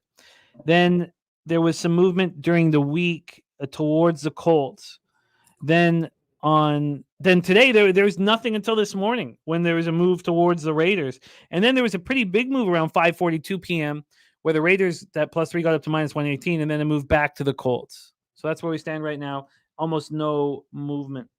Nick says Raiders off a big win. Colts need this game. If we get the hook, then Raiders are the play. Let's take a look at the total here for this Raiders spot. We have it sitting at 44. It's juiced to the under. This opened up a week ago at this exact same number. There's only been a 5-cent move in the week. Very, very interesting spot here. The Raiders coming off a 2014 victory at Kansas City. Aiden O'Connell was 9 of 21 for 62 yards, no touchdowns, no picks. He didn't complete a pass after the first quarter. While I respect him playing within himself, I am shocked, still trying to piece together what the hell's going on in Kansas City. The Raiders became the first NFL team since 2000 to win without completing a pass after the first quarter. Only the 5th team to beat the Chiefs at Arrowhead Stadium without scoring an offensive touchdown in the history of the stadium. Jacoby Myers caught 3 for 42. The rest of the team got 6 catches for 20 yards. With Josh Jacobs out, another example of something that Dennis Garcia said to us over and over again. And I hate it just for the running backs, but he's right. The running backs, they don't seem to matter. Zamir White came in around 22 times for, I've got this wrong. I think it wasn't 142 yards. I screwed this. I wrote down it wrong, but I know Zamir White. I think he ran for 142. He might even ran for 162. Was it one? I don't have it in front of me. I apologize. I messed that up. The offense only had 12 first downs with 3 coming through the air. The Raiders finished 3 of 12 on third down. Vegas is 27th in the league, converting just 35.2% of third downs. They were 0 of 3 in the red zone. They're 23rd in the league, scoring touchdowns on 50% of red zone drives. Malcolm Kuntz had 3 of the 4 Raiders sacks. As a team, they combined for 10 quarterback hits. Max Crosby getting all the attention. Finally, somebody else is stepping up on that pass rush. The defense was excellent throughout. Jack Jones returned an interception for a touchdown. Bilal Nichols returned a fumble for a touchdown. They held the Chiefs to 5 of 16 on third down. They're just 27th in the league, allowing opponents to convert 42.5% of third downs. That really hasn't changed in the Antonio Pierce era. The Chiefs were just 2 of 4 in the red zone. Vegas is 26th in the league, allowing opponents to score touchdowns on 64.1% of red zone chances. Where are the Raiders good? Because I can't find it statistically. The Colts come in off an ugly 29-10 loss at Atlanta. Gardner Minshew was 20 of 37 for 201 yards and a pick. He also ran 4 times for 31 yards, but the offensive line couldn't protect him and can't protect him. Minshew was sacked 6 times. Michael Pittman remained out of the lineup. He was cleared from concussion protocol on Friday. He travels with the team to Atlanta, and then he's ruled out Saturday after experiencing more symptoms. That tells me that getting cleared for this is going to be very difficult. Now, at least he's home. That gives him a better chance. He doesn't need to travel anymore, but that's a problem for Pittman because what happens when Pittman's not there? Kylan Granson and Will Mallory are your number 1 targets. That's a problem. Jonathan Taylor returned to the lineup, finished with 18 carries, 43 yards, and a touchdown. Zach Moss out of the lineup, hoping to be back this week. The Colts were 5 of 14 on third down. They're 24th in the league, converting 36.1% third down opportunities. They were 1 of 2 in the red zone. They're 19th in the league, scoring touchdowns on 52.9% of red zone drives. The defense struggled all night, allowed the Falcons to put up 406 total yards. The pass rush did not look good. 1 sack, 4 quarterback hits. Falcons were 5 of 13 on third down. That's where these defenses have been very good all year. They're 10th in the league, allowing opponents to convert just 37.3% of third downs. They did hold the Falcons to 0-3 in the red zone. They're 14th in the league there, allowing touchdowns on 53.2% of red zone drives. The forearm injury from Zach Moss is the same arm that got hurt in preseason. We don't know how long he'll be out. And Julian Blackman, questionable, their strong safety with a shoulder injury. looking at these teams, the Colts statistically are a little bit better than the Raiders, and at home it should be 3-point favorites. And the problem is the Raiders have a lot of magic in them right now, and Antonio Pierce is delivering it. If I didn't get caught up in what the Raiders have done the last couple of weeks, I'd be all over the Colts right now, and I think I should be all over the Colts. But the Colts, well, I think the Raiders are a below average team. I only think the Colts are an average team. And if the Raiders win out and the Chiefs keep losing, look, the Raiders could win the division. Now, I know that's ludicrous, but it can happen. Take it away for us here, Troy. Raiders, Colts. I think you're onto something here, Jimmy. I want to fade the damn Raiders. I want to fade them. I really want to fade them more. I'm just trying to quantify this price a little bit more. But something that I noticed with this Raiders team, go through their history, their game log this season, who they played that can run the ball or that has any type of advanced rushing scheme at all. They really haven't played anybody. And the only teams that run the ball at any success in their entire history, their entire schedule, has only been the Patriots and the Dolphins. And we've seen both of those teams have success. I just think that I just can't imagine the Raiders are going to win 3 games in a row. They're coming off this massive win in KC. I've heard people in Las Vegas talk about seeing these guys out on the strip partying like they won the freaking Super Bowl. Short week, traveling to Indy. You talked about O'Connell, man. This guy didn't complete 1 pass in 3 quarters. Their defense put up all the points, protect the ball. I think Colts are destined to be heads up with Texas, with the Texans, with the conference on the line. And at home this season, Colts are putting up numbers. I don't think the Raiders are going to be able to score 20 points this game. The Colts excel defensively versus one-dimensional teams, the Pats, the Steelers, which I think are corollary to these Raiders, and have the rushing scheme. Like, I think the Colts are going to be able to run the ball. I wanted to fade this rushing attack, this rushing defense for the Raiders for many weeks now, but they don't play anybody that run the ball. I thought the Jets would run the ball versus them. I was wrong. They didn't do it. They should have. They would have won the game, but they didn't. I think the Colts blessed this team by double digits. If it moves to 3.5, somebody called it in the chat, then the Raiders are the play. I would say it's the quite opposite. If it moves to 3.5, the Colts are certainly the play in this game. I already moved on the Colts. I bet them at -3 for a half a unit, and I did move on Colts, Browns, moneyline parlay. I agree with all of this. Now, the problem, and I've got to get past this.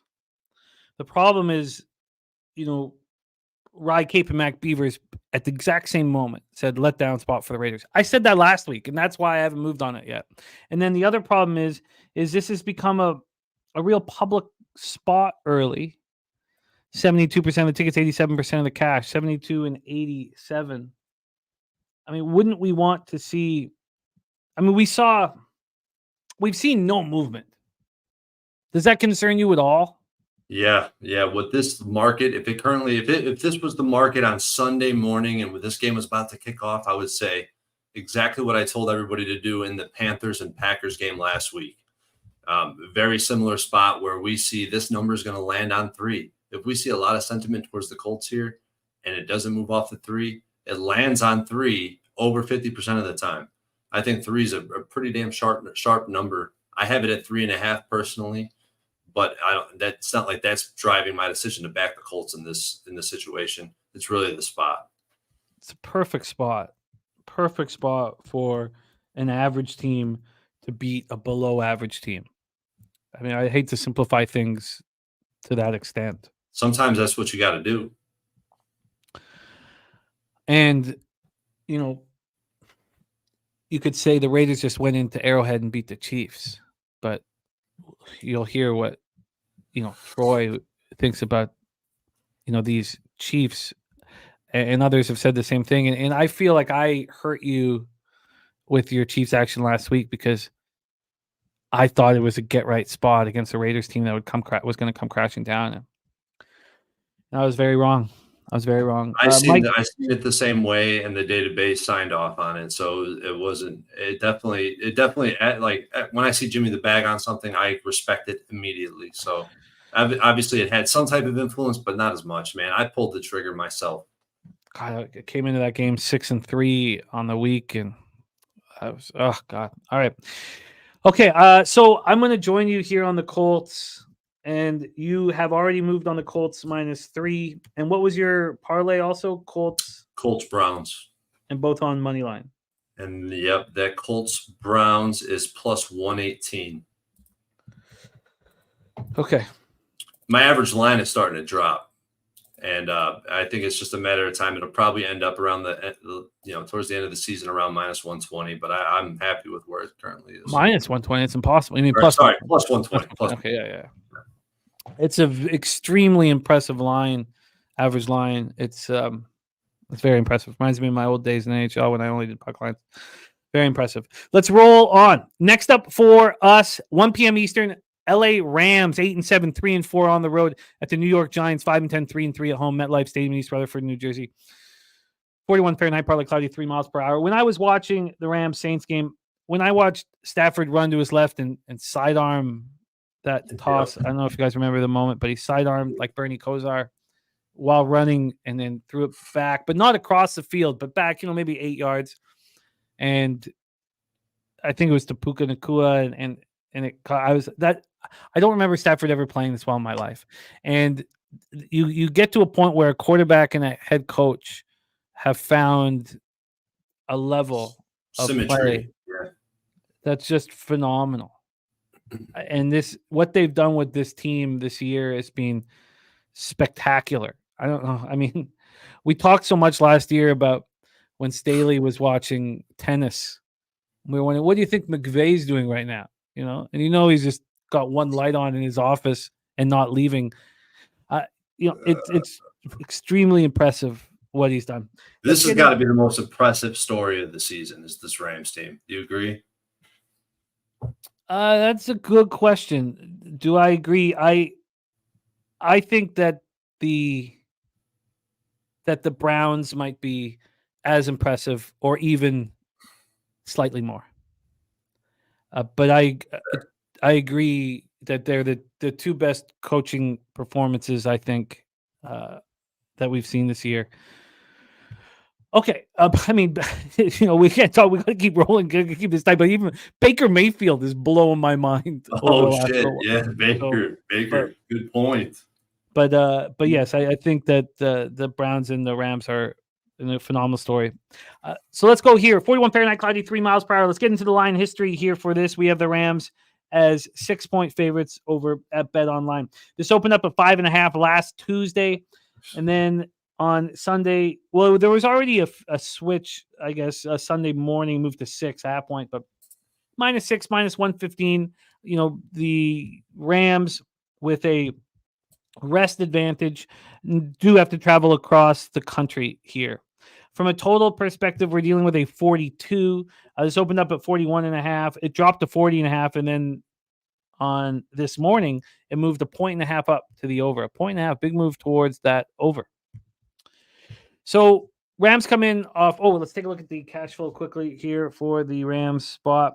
We have Rams, Giants. We have 25% of the tickets and 41% of cash on the New York Giants. Then 69% of tickets and 83% cash on the over.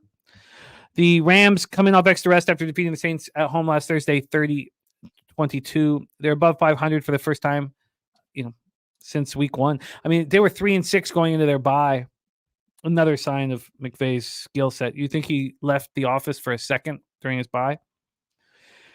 The Rams offense looked so good. 458 total yards. Stafford 24-34 for 328 yards, 2 touchdowns. In the last 5 games, he's thrown for 14 touchdowns and 1 interception. I mean, all this talk about Lamar Jackson for MVP, and I get it, and he deserves it. But how is Stafford not in that conversation? He should be. Yeah. Throwing multiple touchdown passes in 5 straight games. He's only done that 3 times in his career. Puka Nacua caught 9 for 164 in a touchdown. Kyron Williams caught 22 for 104 in a touchdown. I don't know how. I'm trying. I don't want to bet player props. But when we heard Cooper Kupp talk about how his knees were barking, how hard it is to play on the turf twice in 5 days, and of course Nacua should have been hammered in the player prop market. But so Kyron Williams, 22 carries for 104 yards, touchdown. He's missed 4 games this year because of sprained ankle. And he's still the Rams' first 1,000-yard rusher since Todd Gurley in 2018. They were 4 of 12 on third down. They're 12th in the league, converting 41.4% third downs. They were just 3 of 6 in the red zone. They're 10th in the league scoring touchdowns in the red zone, 59.2% of drives. The pass rush got 2 sacks, 3 quarterback hits. The Saints were 5 of 11 on third down. The Rams have improved there defensively. Started out bad. Now they're 18th in the league, allowing opponents to convert 38.6% of third downs. The Saints went 1 for 1 in the red zone. The Rams are 15th in the league, allowing opponents to score touchdowns 53.5% of the time. Jordan Fuller had a pick. Dre Tomlinson hurt his hamstring and missed his first game of the year. They're hoping he's back this week. He may not be. They may wait till that clash with the Niners. The Giants come in off a short rest after losing 33-25 at Philadelphia on Monday night. They stayed in the game despite being outgained 465 to 292 by Philly. Tommy DeVito, 9 of 16 for 55 yards, was pulled in favor of Tyrod Taylor, finished 7 of 16 for a 132 yards touchdown pick. I mean, I don't know how you don't go back to Tyrod right now, but I mean, there's no real future with either of these guys. Maybe Tommy DeVito stays with your squad. We're going to talk about all this with Sam Howell as well. So I understand if you go back with DeVito. Slayton caught 3 passes for 90 yards, touchdown. Saquon ran 23 times for 80 yards in the touchdown. Giants were 4 of 14 on third down. They're second last in the league on third down, converting 29.4% of the time. And the reason why I'm talking about Tyrod is we've seen the Giants put up points, but over the last 3 games, this is the worst third down team in the league. They're converting just 23.1% of the time. They were 1 for 1 in the red zone. They're second last in the league, scoring touchdowns 44.1% of red zone drives. Over their last 3 games, they've been much better. They've scored 66.7% red zone drives, but that was DeVito getting hot and then cold, and then Tyrod looking good, late against the Eagles. The pass rush did not look good. 1 sack, 3 quarterback hits. Adoree Jackson returned the pick, 76 yards for a touchdown. Eagles were 4 of 14 on third down. The Giants have been really strong in that department all year. They hold opponents to just 36.1% conversion rate. I believe that's 7th in the league. Eagles were 2 of 5 in the red zone. The Giants are 24th in that regard, allowing opponents to convert 61.2% of the time. Take it away for us here, Troy. Is this a look-ahead spot for the Rams? And who do you think will be starting at quarterback for the Giants? And are you interested in making moves? Take it away. Come full circle with this Rams team. I'm going to be honest. It was a few weeks ago. I spoke very, very confidently that this team was overpriced in the market, maybe 4 or 5 weeks ago at this point. And the main point being is that they really haven't beaten anybody of significance, and the defense is still way overperforming, and they're going to come back and see regression, but we just haven't seen it. And I really am looking forward to cashing another public spot because all the sharps are going to love this number with the Giants, all of them. God bless them. I'm going to be on the Rams. Giants versus competent teams, quarterbacks, or anything of the nature, they get blown out. Luckily, they did cover versus the Bills.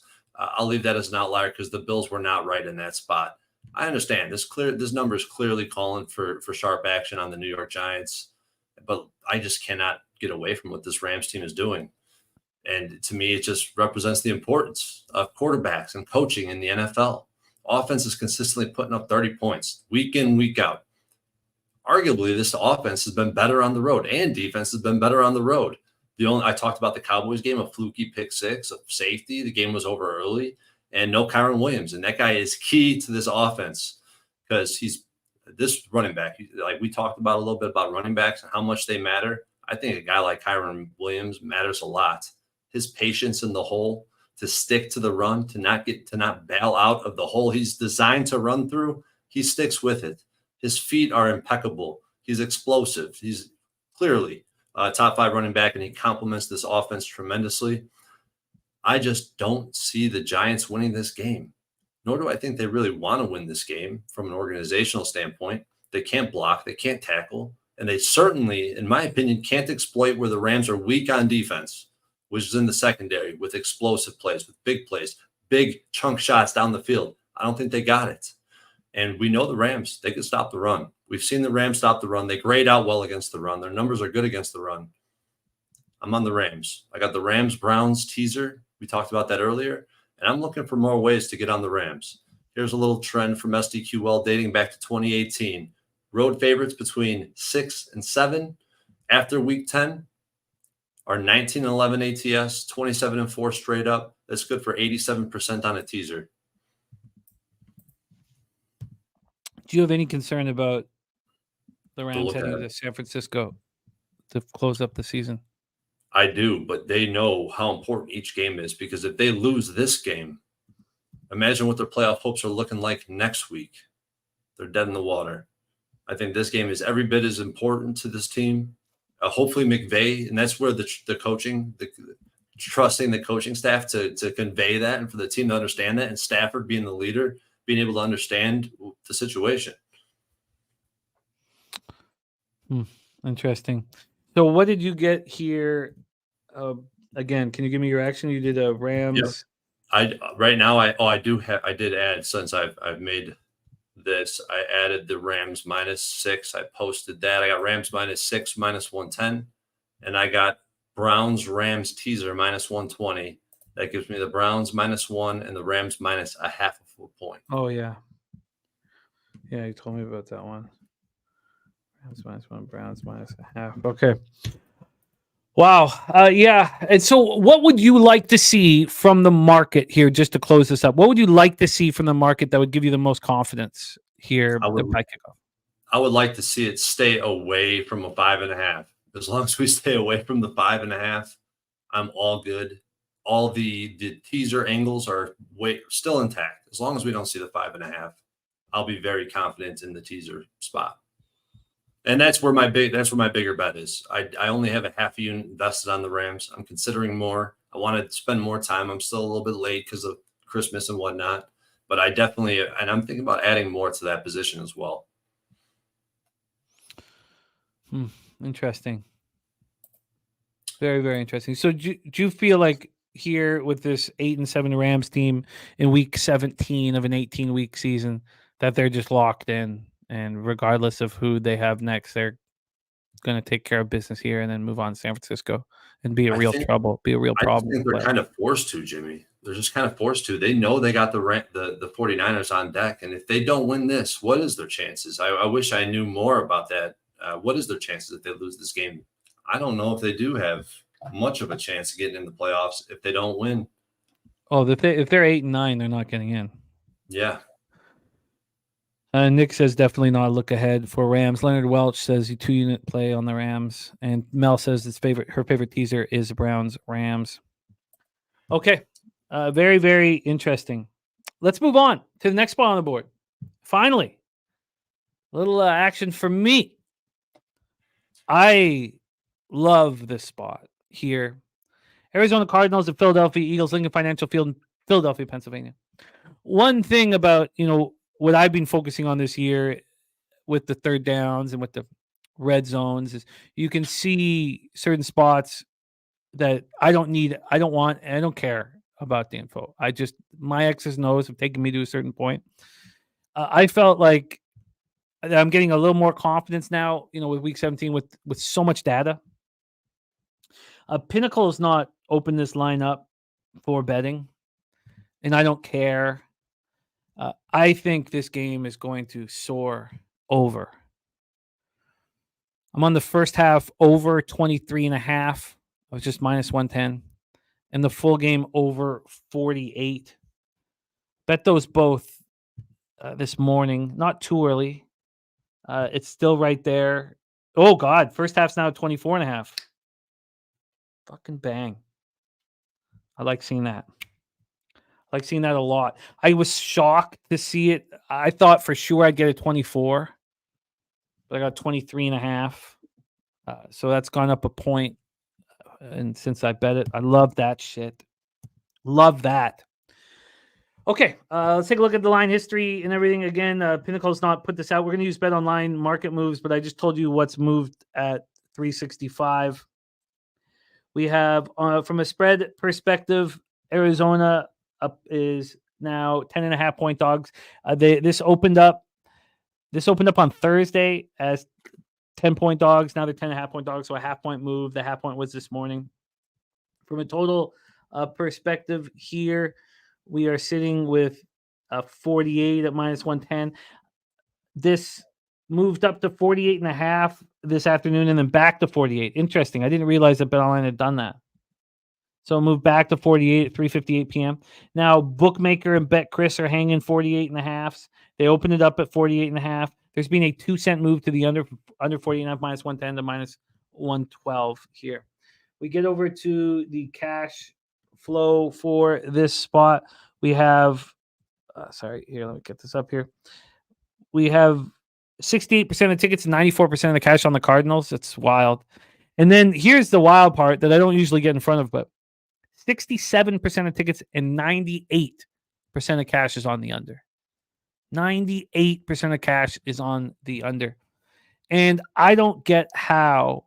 And the first angle here is the Philadelphia Eagles, as you know, we know, are the worst third down defense in the NFL and the fourth worst red zone defense. And what's changed with the Cardinals is they have the best red zone offense in the entire league with Kyler Murray at quarterback this year since he's returned. So the Cardinals are going to be able to put up some points. And the Cardinals aren't going to be able to stop the Eagles, who are now getting to play back-to-back games at home. So let's roll. Next up here, Cardinals coming off a 27-16 loss at the Bears. Kyler Murray, 24-38 for 230 yards, 2 touchdowns, no picks. He also ran 5 times for 32 yards. James Conner rushed 12 times for 45 yards, caught 5 passes for 67 yards and a touchdown. We know what Kyler Murray's being like. It's just a little different than I remember. Wide receivers get no love. None. He's a check down machine, and he's looking for McBride. He's looking for his tight ends, and the wide receivers are just being forgotten. It's crazy. They were 1 for 1 in the red zone. They're now 4th in the league overall this year, 4th in the league in red zone. But that's because they've been the best red zone team in the league since Kyler Murray came back. They were 7 of 16 on third down. The pass rush continues to be anemic. I mean, they finished with 1 sack and 1 quarterback hit. That's their first sack in 3 games. Hurts is going to be able to sit back. A.J. Brown needs a 100-yard receiving day to get some confidence. A.J. Brown needs a touchdown to get some more confidence. He's going to be able to do whatever he wants back there. And then the Bears were 8 of 15 on third down. Arizona is the second worst third down defense in the league, allowing opponents to convert 47.3% of the time. Remember what the Eagles can do. This Eagles third down offense is so good. So the Arizona is the second worst third down defense in the league. The only team who has a worse third down defense is the Philadelphia Eagles. Both teams are going to be able to move the ball with comfort.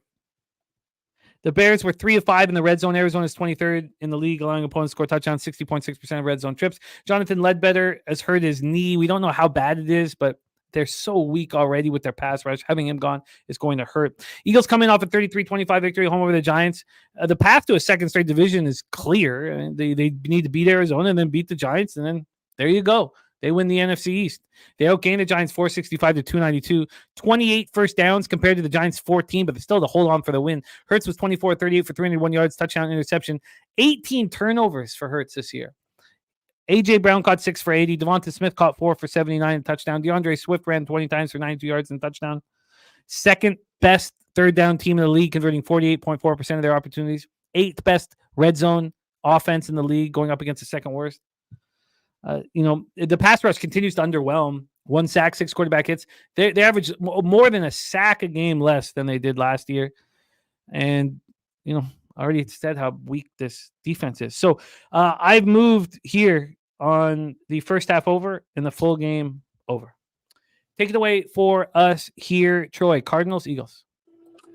You got my undivided attention on this spot with the total, because X's and O's, I think I can line it up to say that there's a good chance that this game goes over. It's a pretty high total, right? But I actually used this trend a while ago, Jimmy. There was a game you also brought my attention to, and it cashed very easily. It was the Cowboys Seahawks over in prime time. And we had first half over, full game over. I remember sitting there watching it and just thinking about the database, because this is crazy to me. So when you got sharp action on the under, over 60% of the cash on the under, and a total that closes between 45 and 48, we're talking about, as long as this total doesn't tick down towards the under, which it hasn't yet at this point. Jimmy, has this total ticked down? This total has ticked down at Bet Online a half point. After I bet a half a point. Yeah, at 3:58 p.m. But bookmaker still has it at the 48.5. See what Heritage has done with it. Heritage is sharp book.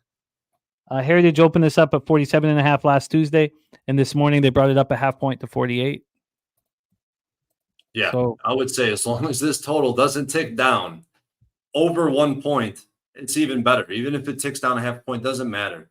When you have all the sharp action, all the cash on the under, and this total is not moving, that's kind of where we're sitting right now. We have 70% trends all over the board, 26-11 to the over, and it gets even better if you plug in one more variable here, which would be a home favorite of 7 or more. It becomes an 80% trend to the over. That's exactly what we were looking at in that Seahawks versus Cowboys game. I think this is enough. This is enough for me, Jimmy. I'm moving on it with you. Let's grab the over. This will be, one of my rare overs this season. I've had less than a handful at this point, less than 5. I'll be moving on an over in this game, and I think I'll move now with you. Let's just get it out the way. I don't want to have to think about this. I think over is a good play. I love it. And Mike here says it doesn't believe 98% of the cash. Mike, there's going to be 100 times the volume, probably 200 times the volume on this game that we're seeing right now. So right now we have 3,439 tickets in. I don't see why. I mean, who cares these numbers are almost meaningless. I mean, they can guide you a bit, but who cares? I mean, what we wanted to know is what the market's doing here, instead of really where the cash is. So I see 67% of tickets, 90% of the cash. I don't care. There's 3,000 tickets in. So one syndicate makes a bet. I mean, I don't care. Yeah, I see this total at a lot of books. Actually, it's moving up. So despite all this money, and at books that are more, I would say, more reflective of where this cash flow, what the cash flow represents, is moving to the over. So I really like it. I'm moving right now. I love it. There's my double up. I only have 3 bets on this card. 2 of them are right there. Nice to talk about a bet, but I don't mind using you, Troy, and the great cappers in the chat to help form my action. Cardinals, Eagles. I don't want to side here. I'm not interested in a huge spread like this. Yeah. The Eagles just need to win. Do they need to win by margin? No. They need to get right. Do they need to get healthy? Very much so. I mean, I don't. Could the Cardinals score a late drive and cover? I mean, I don't want to be involved. I just want points. I expect points. Let's move on. Next up for us, 1 p.m. Eastern, New Orleans Saints 7-8, 3-5 on the road at Tampa Bay Buccaneers 8-7, 4-3 at home. We're at Raymond James Stadium in Tampa, Florida. 59 Fahrenheit, mostly sunny, 6-mile-per-hour winds. Let's get into the line history here. Oh, but also, Mike, I want to say that I respect that you don't believe it, and it's just food for thought. It's just fodder for us to discuss. It makes it more fun, So in no way am I putting you down for not believing it. I don't care whether it's true or not. Really, that's what I mean. What are we talking about here? The cash? Just that 98% of cash. He doesn't believe that 90% cash, but I mean. Well, that's fine. Tickets. I mean, at the same time, so I've went over this with some of my friends before. Like, if that's not the case, at least that's what my source is telling me, and I've cited and documented every game the past 2 seasons on cash flow, line movement, and based on that, we're going over the total.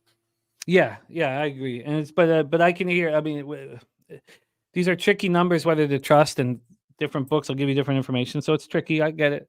But with 3,000 tickets in, this is a bet that's predicated on X's and O's, not market movement, as some of our bets are. All right, let's roll into our next spot here, and we have Saints Bucks. So we'll start with the spread here. With this, we have it with the Bucks as 3-point favorites, -3, -108 over at Pinnacle. Opened up at -2 last Tuesday. Then on Friday, it moved a little bit of juice towards the Bucks. Sunday night, the adjustment was a full point after the games were played. And since then, there's been a 2-cent move to the Saints. Bucks -3. Then we have the total at 42. This opened up at 40 last Tuesday, moved to 41 on Wednesday. Then on Sunday night, after the games were played, there was a half-point adjustment. That's moved another half point. So we have a move to the over. and a move to the Bucks, but not a real one since games kicked off. Let's take a look at the cash flow then for this spot. 63% of tickets and 88% of cash on the New Orleans Saints. 63 and 88. Then we have 67% of tickets and 88% cash on the over. This is a hugely important football game, for all of these teams that are in the race for the division crown. Saints 7-8, Bucks 8-7 right now. Saints coming off extra rest after losing 30-22 at the Rams last Thursday. Derek Carr was 27-40 for 319 yards, 3 touchdowns, 1 interception. Chris Olave caught 9 passes for 123 total yards, but there were some drops early that were difficult to watch. The ground game was abysmal. Kamara was nowhere to be found. 5 players combined for 16 carries on 35 yards. 5 of 11 on third down. They're 16th in the league, converting 38.7% of red zone drives. They're 1 for 1 in the red zone. They're 19th in the league they're 19th in the league scoring touchdowns, 53% of red zone drives. The defense couldn't get stops and looked lost. Dennis Allen is supposed to be a defensive coach, and he admitted that he was confused by the motions, the pre-snap motions that the Rams were dropping, and they're aggressive, the Rams preset motions, but Dennis Allen, who's been in this game for so long and supposed to have this defense vacuum, for him to be confused by McVay makes me not want to ever have a bet on a team he coaches ever again. The Rams put up 458 yards. They were in total control. Pass rush, 1 sack, 3 quarterback hits. Rams are 4 of 12 on third down. Saints are 4th in the league. They allow opponents to convert third downs at just 34.8% clip. Saints held the Rams to just 3 of 6 in the red zone. They're ranked 10th in the league, allowing opponents to score on 52.3% of opponent drives. Ramchick missed a second straight game with a knee injury. They need him. And then the real question I have is, with these 2 crucial games left, is it possible that either Michael Thomas or Marshawn Lattimore's practice window will be opened up from IR? It hasn't yet, unless it happened the last couple hours, but I'm very interested to see if that happens either this week or next week, because they need the help here. We have a Preston who knows this team so well, says, can't wait to watch Derek Carr yell at his receivers again while holding on the ball for far too long, getting sacked. Hey, Dennis Allen, why not use Taysom Hill? Fire his ass, please. I would have Taysom Hill. I don't even know if I would have signed Carr in the offseason. I would want to work with Taysom Hill so badly. The Bucks coming off their 4th straight win, a very impressive 30-12 victory at home over the Jaguars. They were up 20-0 at the half. And again, let me mention again that I was on the Bucks, but I was fading the quarterback coming off of a concussion. I wasn't sitting there going, oh, the Bucks are going to show how good they are. Because now, after watching, Mayfield has a perfect passer rating last week in Green Bay. Then this week he goes 26-35 for 283 yards, 2 touchdowns. When do you want to sell high on the Bucks? It's a legitimate question that I don't have the answer to at this point. Mike Evans caught 7 passes for 86 yards, 2 touchdowns. Chris Godwin caught 6 for 78. Rashad White struggled after a string of long games. He'd been looking very, very good.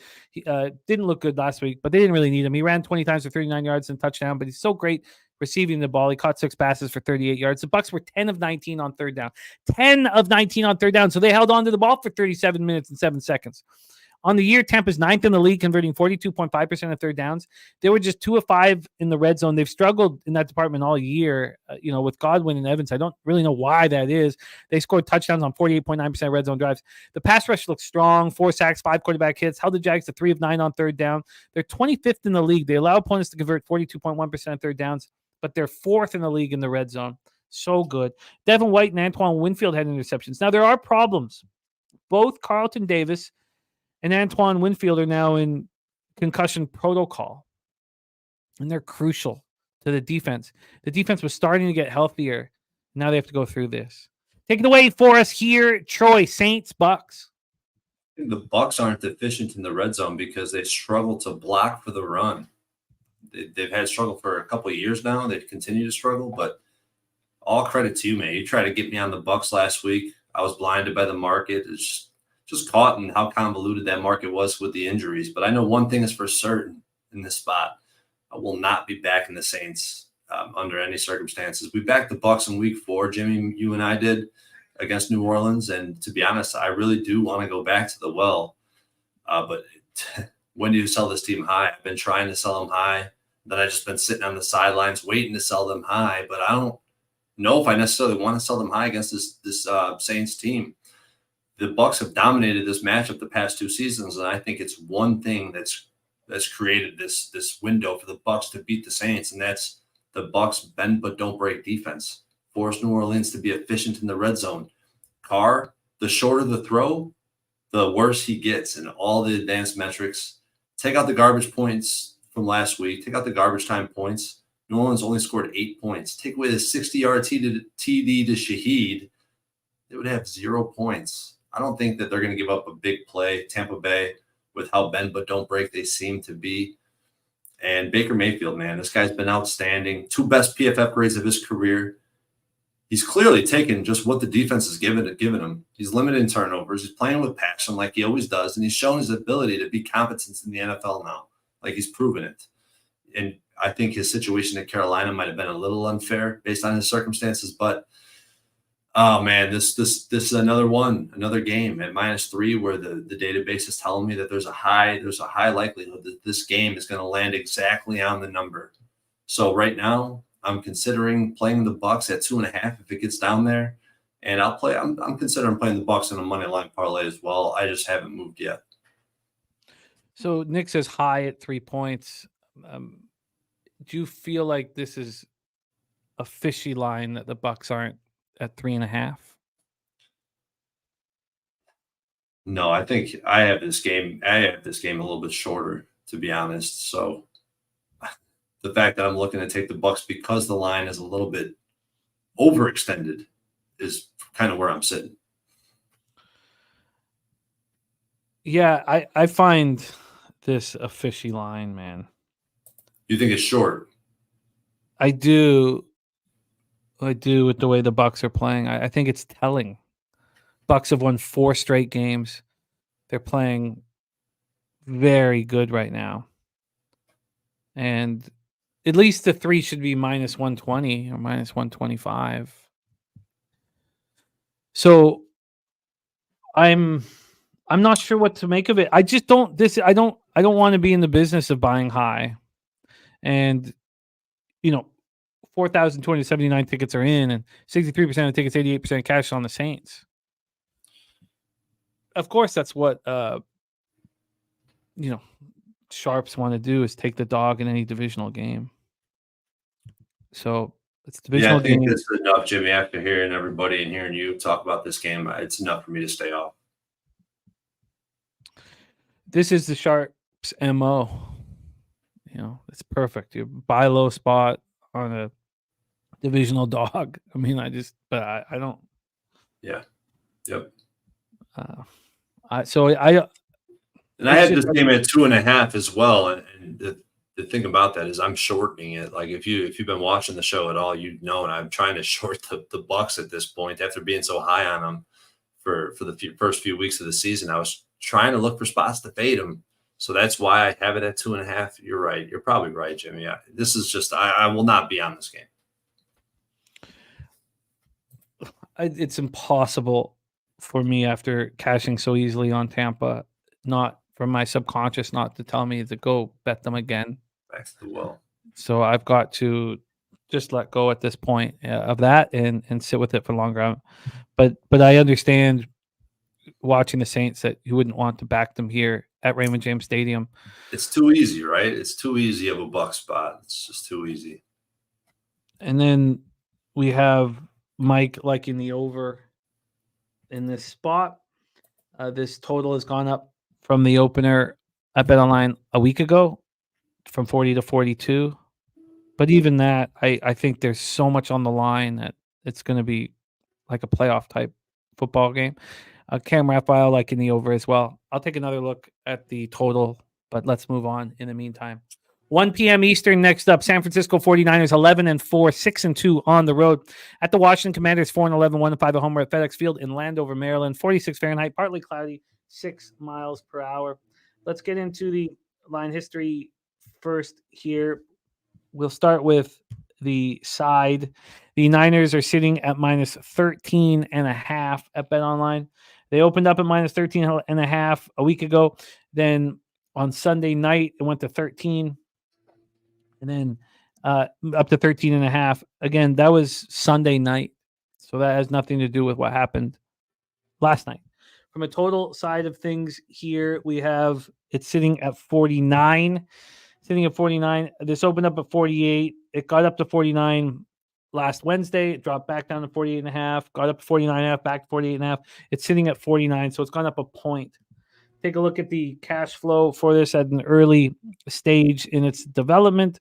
We have just 8. We don't know where the cash is, but we know 84% of the tickets thus far on the Niners, 71% of the tickets thus far on the under. We don't know where the cash is, so that's not helpful.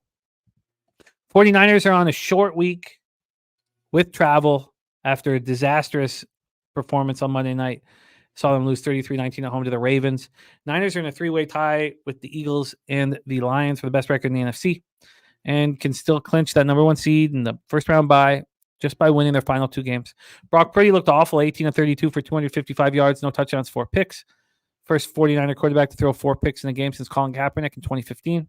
Sam Darnold came in, was 8-14 for 81 yards, touchdown and a pick. George Kittle caught 7 for 126. Brandon Ayuk caught 6 for 113. McCaffrey ran 14 times for 103 yards and a touchdown, caught 6 for 28.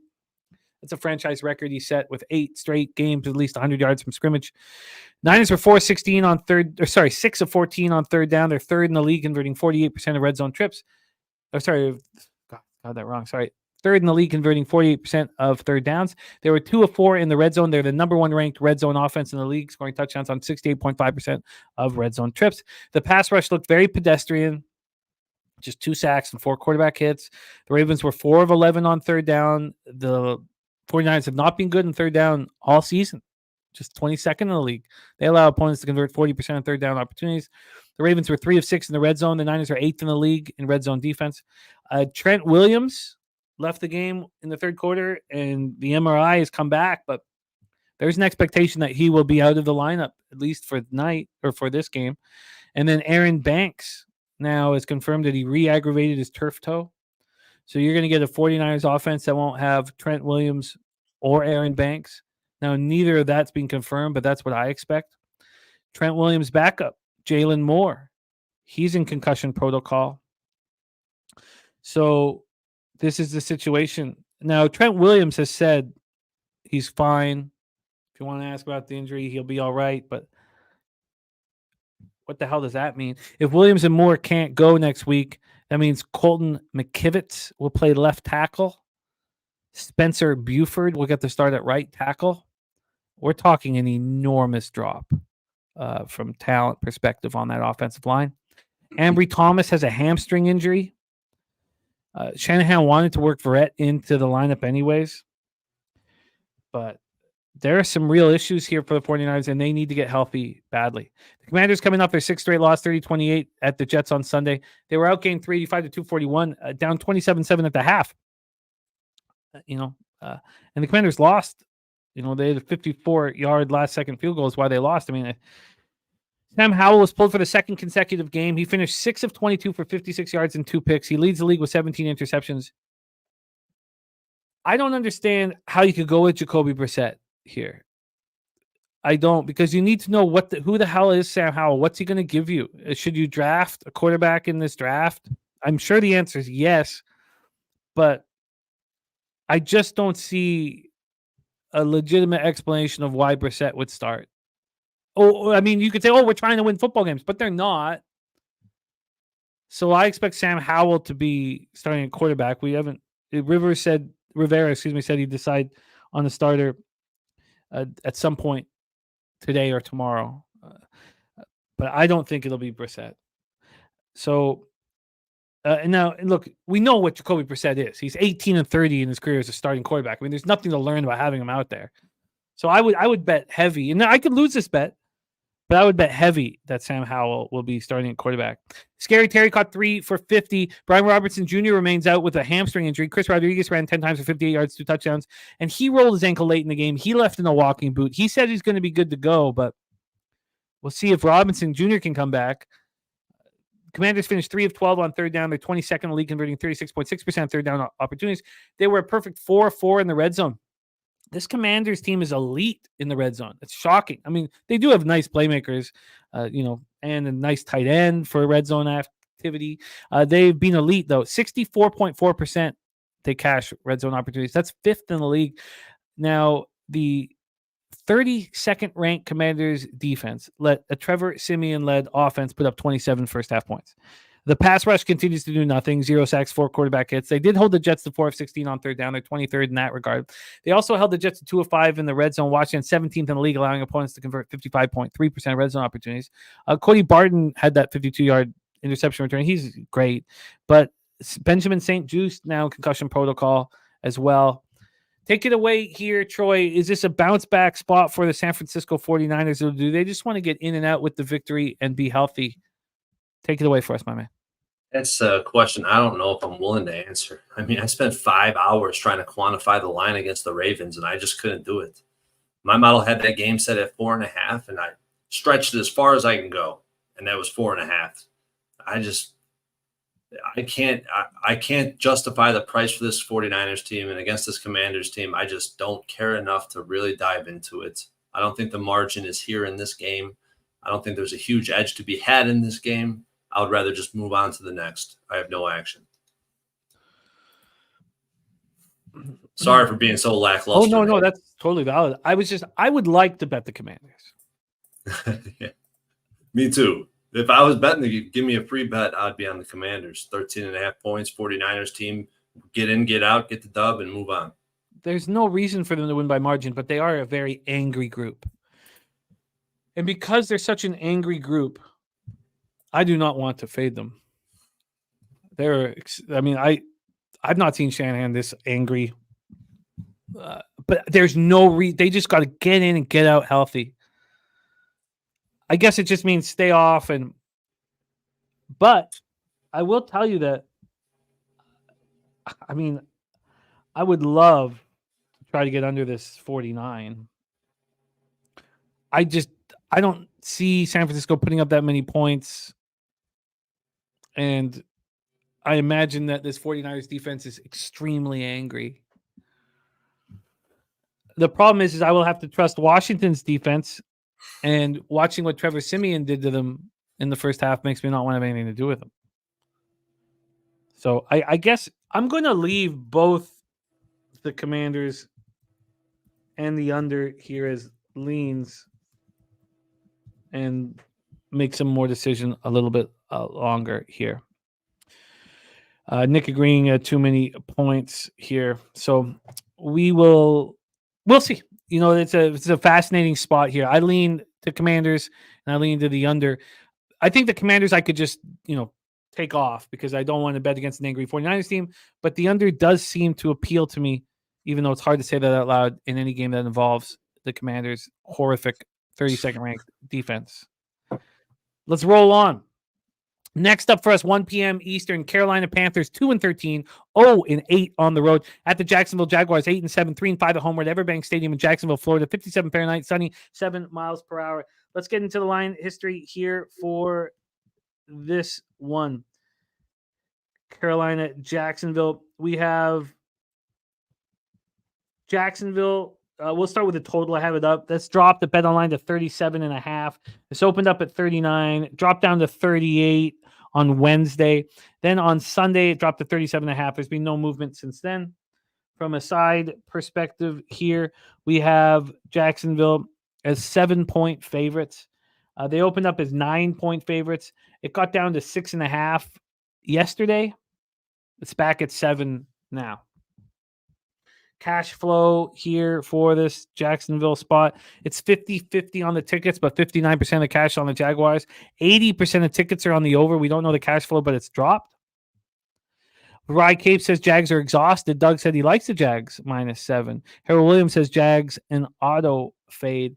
Panthers come in off a 33-30 loss at home to the Packers. Bryce Young went 23 of 36 for a career high, 312 yards. He'd never thrown for more than 250 before. DJ Shark had 6 catches for 98 yards, 2 touchdowns. Thielen had 6 catches for 94 yards. Hubbard ran 16 times for 43 yards, touchdown. Running game has not looked very good. Panthers were 6 of 13 on third down. They're 21st in the league, third down offense, converting 36.6% of opportunities. They were 3 for 3 in the red zone. That's been rare to see them do that. Although Bryce Young is composed in the red zone and can move the ball with his legs, He's dynamic in that regard. They're 23rd in the league, converting 50% of red zone trips. Pass rush continues to do nothing. 1 sack, 2 quarterback hits. They're last in the league, averaging 1.4 sacks per game. They have just 2 sacks over their past 3 games. They let the Panthers go 8 of 14 on third down, and it's strange. They've been good in that department all year. They allow opponents to convert just 37.6% of third downs. They let the Packers go 3 of 4 in the red zone. Carolina's been horrific in the red zone all year. Second last in the league, allowing opponents to score touchdowns, 71.4% red zone drives. They were lost outside linebacker Barno, carted off the field with a knee injury. And Miles Sanders injured his toe. Troy Hill, their cornerback's in concussion protocol. So they're this weak cornerback group due to injuries. We thought it was going to be strong, but due to injuries, it's going to be hurt without Troy Hill. And Miles Sanders has not been very good here, sort of an afterthought with Hubbard there. Jaguars coming off their 4th straight loss, 30-12 at the Buccaneers. The Jaguars are doing everything that we thought they were going to do. And I was beating myself up when they were 8-3. I was like, God, I should have went with my plan in the summer. Now I feel so good that trusted our numbers, Troy, at the beginning of the year and got off Jaguars completely. But they're still tied for first place in the AFC South with the Colts and Texans, who also lost on Sunday. Trevor Lawrence practiced for the first time all week on Friday. He was cleared to play by team doctors and, flew with the team to Tampa on Saturday. And I think we hammer this again next year. These quarterbacks coming off the concussion within 5 or 6 days who aren't practicing and have to prove to everyone that they're sound. They have that in their head and they don't play well on Sunday. Was last week the first time you mentioned that? That's such a good trend. It is the first time, yeah. But it's only happened 3 times? 3 times. 3. That's all I have off the top. Yeah. So, but every week or every time. So, I mean, the sample size is so small, so I didn't want to get carried away with it. But it's just, we'll see. We'll keep a very close eye on it. Lawrence was 17 of 29 for 211 yards, touchdown, 2 interceptions, and a fumble. He was sacked 3 times, replaced in the fourth quarter by Beathard. They're calling it a shoulder injury. He's listed with questionable shoulder injury, but supposedly it's nothing. Evan Ingram caught 10 passes for 95 yards. Calvin Ridley caught 6 for 90 and 2 touchdowns. Jags could get nothing on the ground. Etienne 6 carries for 12 yards. Jags were 3 of 9 on third down. They've been bad on third down all year. They're 23rd in the league on third down. They're 17th in the league in red zone offense. That's who they are offensively. They're maybe they're a bottom third offensive team in the NFL. We just think of Lawrence and we have a vividness bias of him being better than he maybe is, or maybe the offensive line isn't good enough. Maybe there's lots of different ways to look at it. But the pass rush and the defense has helped them get to the spot where they're tied for the lead in this weak division. But the pass rush could get no pressure on Mayfield. 2 sacks, 4 quarterback hits. They allowed the Bucs to go 10 of 19 on third down, which allowed the Bucs to hold on to the ball for 37 minutes, 7 seconds. The Jags are 11th in the league, allowing opponents to convert 37.4% of third downs. They're 13th in the league, allowing opponents to score touchdowns on 53.1% red zone chances. So their third down defense and red zone defense is much better than their third down offense and red zone offense. Now, Christian Kirk and Zay Jones have both been out. Kirk's now in IR. So say goodbye to Christian Kirk. Then right tackle Anton Harrison's dealing with a back injury, and Daniel Thomas dealing with a forearm injury. They're questionable to play. Take it away here for us. Floor is yours, Panthers, Jaguars. Yeah, last week I came out on this Panthers-Packers spot, and I was like, an SGP that you should consider. The database shows that this game is going to land on 3. Packers win by 3, whatever it was. I think it was like 65% of the time. A little SGP. Panthers plus 3.5, Packers minus 2.5. That actually cashed plus 1,500. I had 2 people reach out to me and say they'd bet it because of that. Congratulations. I didn't bet it. I wish I would have. If this game was on my radar, I probably would have bet it. But at this point, with these 2 teams where they currently sit, I can't say I want much to do with these teams. Lawrence is beat up. They have no Kirk and no Lawrence. Or beat up Lawrence with no Kirk is no good. They have no IQ at the receiver position, a bad offensive line, and I just can't get past that. Something's wrong with Trevor Lawrence. And on the other side, you want to back Carolina after dropping 30 points, 2 consecutive great performances, or relatively speaking, for Bryce Young? I certainly don't. And that actually made me think at first take that Mel had the right look in the chat talking about the under, right? Fade Carolina's offense. They have 2 good performances at home. They get out on the road, and it's probably a good spot to fade that offense, but the database doesn't sign off on it. I just started looking at it right now, but I'm considering maybe an under in this game. But at this point, I see better spots on the board. No action for me. I would love to back the Panthers here, but I do think that the new brain trust in there cares so much about them winning. They don't care about where they end up in the draft order because they've traded all that equity away. The Jags are beat up, but do you want? I guess I'll keep a very close eye on the market here. It looks like I'm going to have enough action. I would like to fade the Jaguars again, but again, it just cashed so easily for me last week, and I guess I'll hold off here. The look on the total is really interesting. I'm going to need more time to sit with this total. I mean, this is a really low total, but I feel like this is a spot, Jimmy, you're actually pretty good at delineating and finding the right angle with the Panthers being on that side. 7 points is just too much. And we know the sentiment around the Jaguars team, publicly speaking, is that people think this is a good playoff football team. I kind of, God damn it. God damn it. Are you going to be on the Panthers? I'm not going to bet it tonight. But it's the only way I could look. The problem is why do I want to sell any team low? And I don't. Yeah. So I'm certainly not going to move on it tonight. But the Panthers at this point are going to be. Hey, some you don't want to sell low. Some you do want it. Some are shit coins. Some are never coming back. So there is times where you could sell low. The two spots here last week that I was like, I held off as long as I could, and then I was like, I'll just let it go. Were the Panthers that cashed, but the Jets that lost. So I would have lost a little bit of vig if I had moved on both. But Dennis Garcia saying Bryce played his best game last week. Bryce wants to prove so badly that he deserved to be the number 1 overall pick. I don't see Bryce letting down here in the final 2 games of the season. I see him wanting to prove more than ever before that he's capable. So I'm not saying that he didn't play his best game last week, but I'm not expecting him to have a complete dud here against a Jaguars defense that's not looked quite as good the last few weeks, even though I do believe it carried the team this far. And I think that you're kind of with the Jets, which what you said about the Jets, I mean, they should have covered and won that game.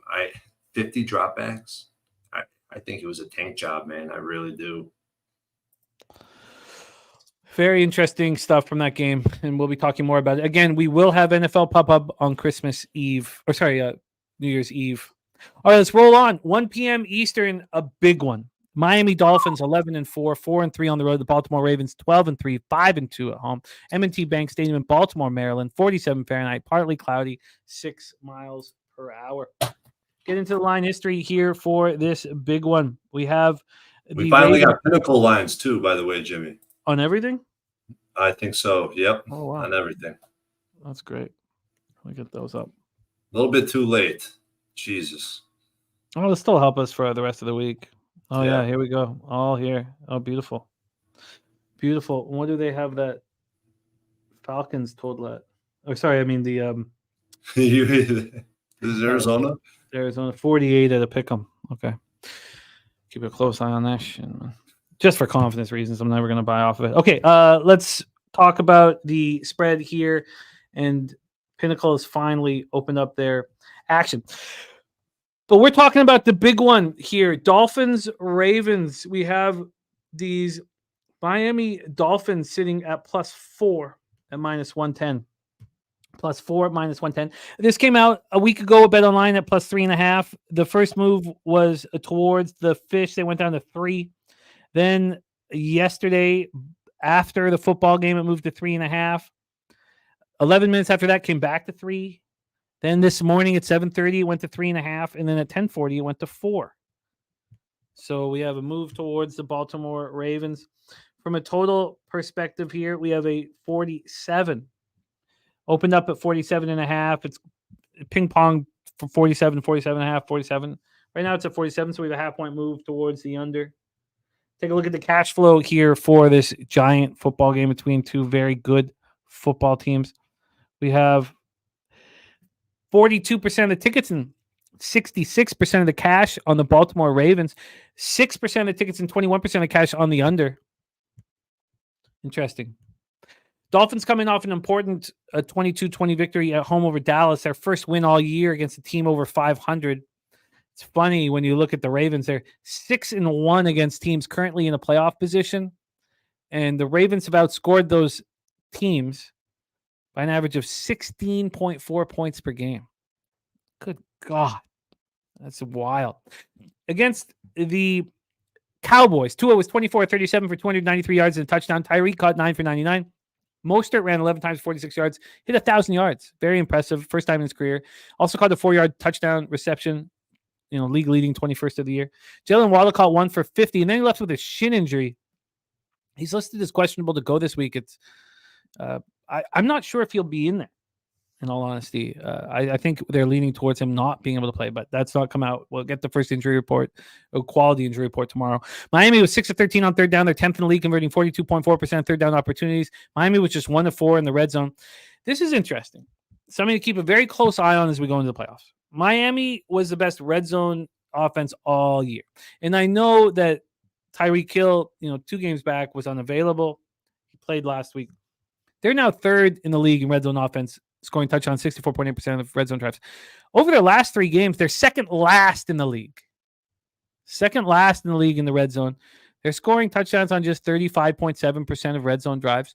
I think this will be crucial information for us for totals in the playoffs and within Dolphins games.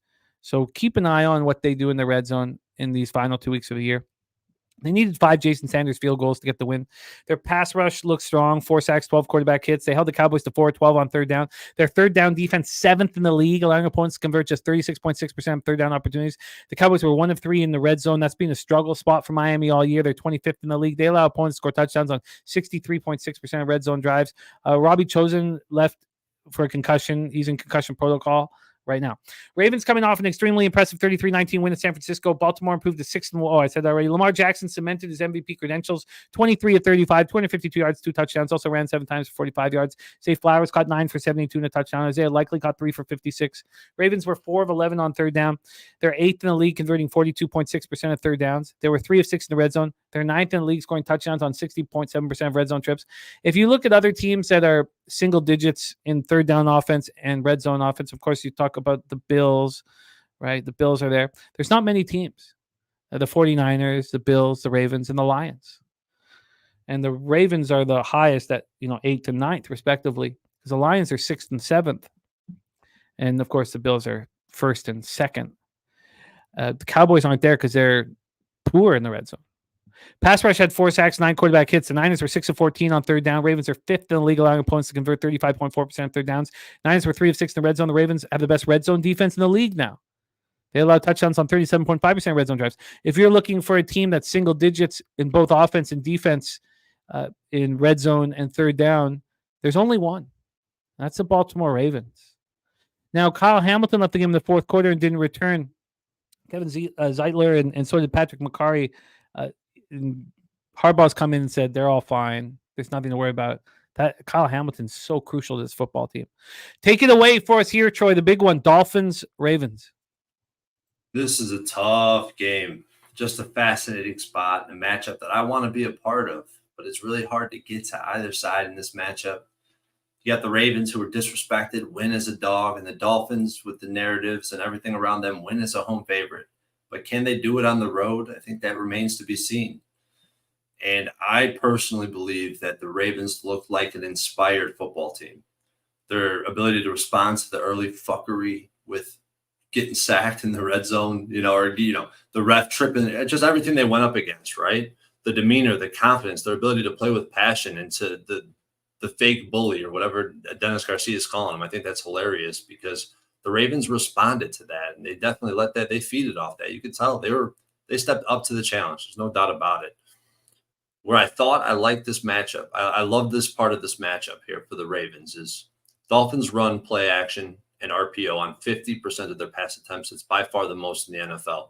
The Ravens coverage is elite, but where are they specifically good, where I think that it matches up well against the Dolphins, is their two linebackers. Patrick Queen, Roquan Smith are great in coverage. They're great in coverage. If they're not getting sucked into the RPO, if they're making the right decisions and playing defense, solid fundamental defense, and I have to look more into this, but I think that they should be able to keep this Dolphins offense in check. People are talking about this Dolphins defense as if they're elite. I think that maybe you could start to consider them. They're definitely moving in that direction as opposed to the other direction, but I'm not ready to say that. I mean, oh man, both teams are in sell high spots. Both teams playing for the number 1 seed. It's a really tough game. I expect to be on Baltimore in some way, shape, or form where I'm currently sitting. I'm not saying I'm moving there yet. The pinnacle line just dropped. I think it's very important to see that it's at 3.5. That's very, very favorable and shows a lot of strength towards this Ravens team. This Dolphins team is unproven on the road. It's just really, I have to do more work on this game, but I really think I will end up on the Ravens. It's too bad the weather's so nice in Baltimore. It's a good point. It helps the Dolphins enormously. 47 Fahrenheit, warm for this time of year in Baltimore. No wind, 6 miles per hour. So it's too bad. If this was 32, and if this was the weather that's in Chicago, even 34 Fahrenheit with 15 mile per hour winds, it's a fascinating spot. What do you think about this total at 47? And I know you like to spend some time with the market, watch it move, but what do you think of this total in this playoff type feel of a football game? It's the first thing that caught my attention is that, and something I noticed about this 47, 48, these totals that open around this number. And we talked about the 48, the Eagles game with all the money on the over, all the sharp action on the over, but the market isn't really responding to it. We have to see what the market does. But I see a 6-2 trend to the under based on where this market currently sits, with less than 30 or less than 40% of the money on the under.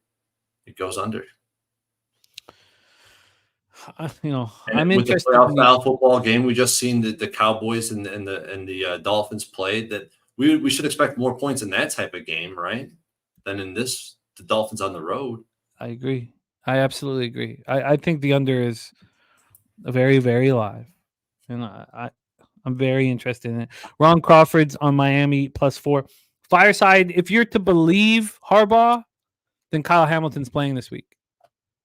So, again, we'll find out more tomorrow. He'll definitely be on the injury report. But if you're to believe him, Kyle Hamilton escaped any issue. And he looked like that when he walked off the field, went into the 10. 33-20 Rye Cape has Ravens winning, so almost the exact same score, minus a point, as the Niners game. But North Ender says just keep cashing these fins under. I mean, that the Cowboys Miami under was just lock stock. It was just too easy. Watching it drop down to 48.5, I didn't even need to. I was certain that we were going to cash that one, and we both did. And with these type of games, with the more risk they're willing to take, the goal line, the going for it on 4th and goal from the 5-yard line, we're going to see that in this type of game 100%. It's just, it lines up. I'm leaning heavy towards the under. Heavy. Yeah, I'm very, very interested after the breakdown. Let's move on. Next up for us, 1 p.m. Eastern, Tennessee Titans 5-10, 1-6 on the road at Houston Texans, 8-7, 5-3 at home, Energy Stadium in Houston, Texas. The main point of contention here is CJ Stroud is expected to be available. The question then is, do we expect Will Levis to start here? And the expectation is that yes, Will Levis, will start. So Will Levis, CJ Stroud is the expectation at this point on Tuesday, December 26th. So let's take a look at the line history here with Tennessee, Texas. We'll start with the spread. From a spread perspective, we are sitting here with Houston as 3.5-point favorites. They open up at 4.5-point favorites. The full point move happened this morning to 3.5. So I would assume that's when the information started going around that Will Levis would in fact be at quarterback.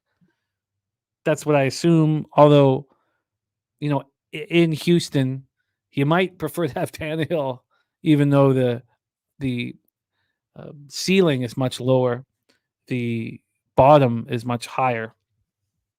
But 3.5 here is the line. So we have a move towards the Titans. From a total standpoint here, we are sitting with a 42.5. This is exactly where it opened, and it opened back on Thursday. So we have no movement since Thursday. Cash-wise, you have 59% of tickets and 86% cash on the Texans, which tells you probably that move was just based on personnel, the 4.5 to 3.5 on the models with Levis at quarterback rather than Tannehill at quarterback. And we have no information on the total. So here we go. The Titans coming off a 2017 home loss to the Seahawks. They've lost at least 10 games for a second straight season for the first time since 2014-15. I don't know if Vrabel coaches this team next year. I like him. I would use him, but I don't know if he is. Tannehill was 18 of 26 for 152 yards, no touchdowns, no picks. Okonkwo caught 6 passes for 80 yards and a touchdown. That touchdown pass was thrown by Derrick Henry. Henry also ran 19 times for 88 yards and a touchdown and threw the 12-yarder to Okonkwo. The Titans were 6 of 12 on third down. They're 28th in the league on third down, converting 33.9% of third downs. They're 2 of 3 in the red zone. They're the third worst red zone offense in the league, scoring touchdowns on just 45.5% red zone trips. Pass rush, 3 sacks, 4 quarterback hits. Seahawks were 7 of 13 on third down. Titans defense is 14th in the league, third down defense, 13th or 14th in the league. Seahawks were 2 of 4 in the red zone. They've been excellent, the Titans, in the red zone all year. Third best red zone defense in the league, allowing points to score just 38.3% of red zone drives. But the elephant in the room is all of the players who aren't playing for Tennessee.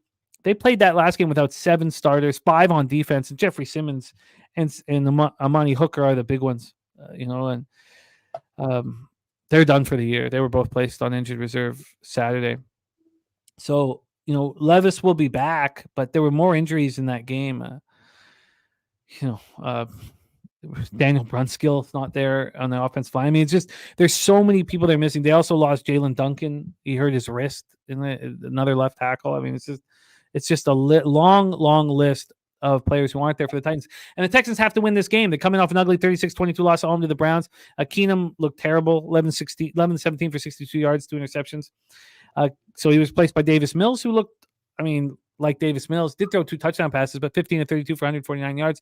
Stroud will be there this weekend. Dalton Schultz led receivers with 8 catches for 61 yards. Devin Singletary ran 9 times for 44 yards. The Texans were just 5 of 15 on third down, but they were 2 of 2 in the red zone when Davis Mills took over. The Browns won the game through the air. The Browns averaged 8.1 yards per pass against the Texans. The defense looked horrible. They played without Will Anderson and Blake Cashman. Neither has returned to practice.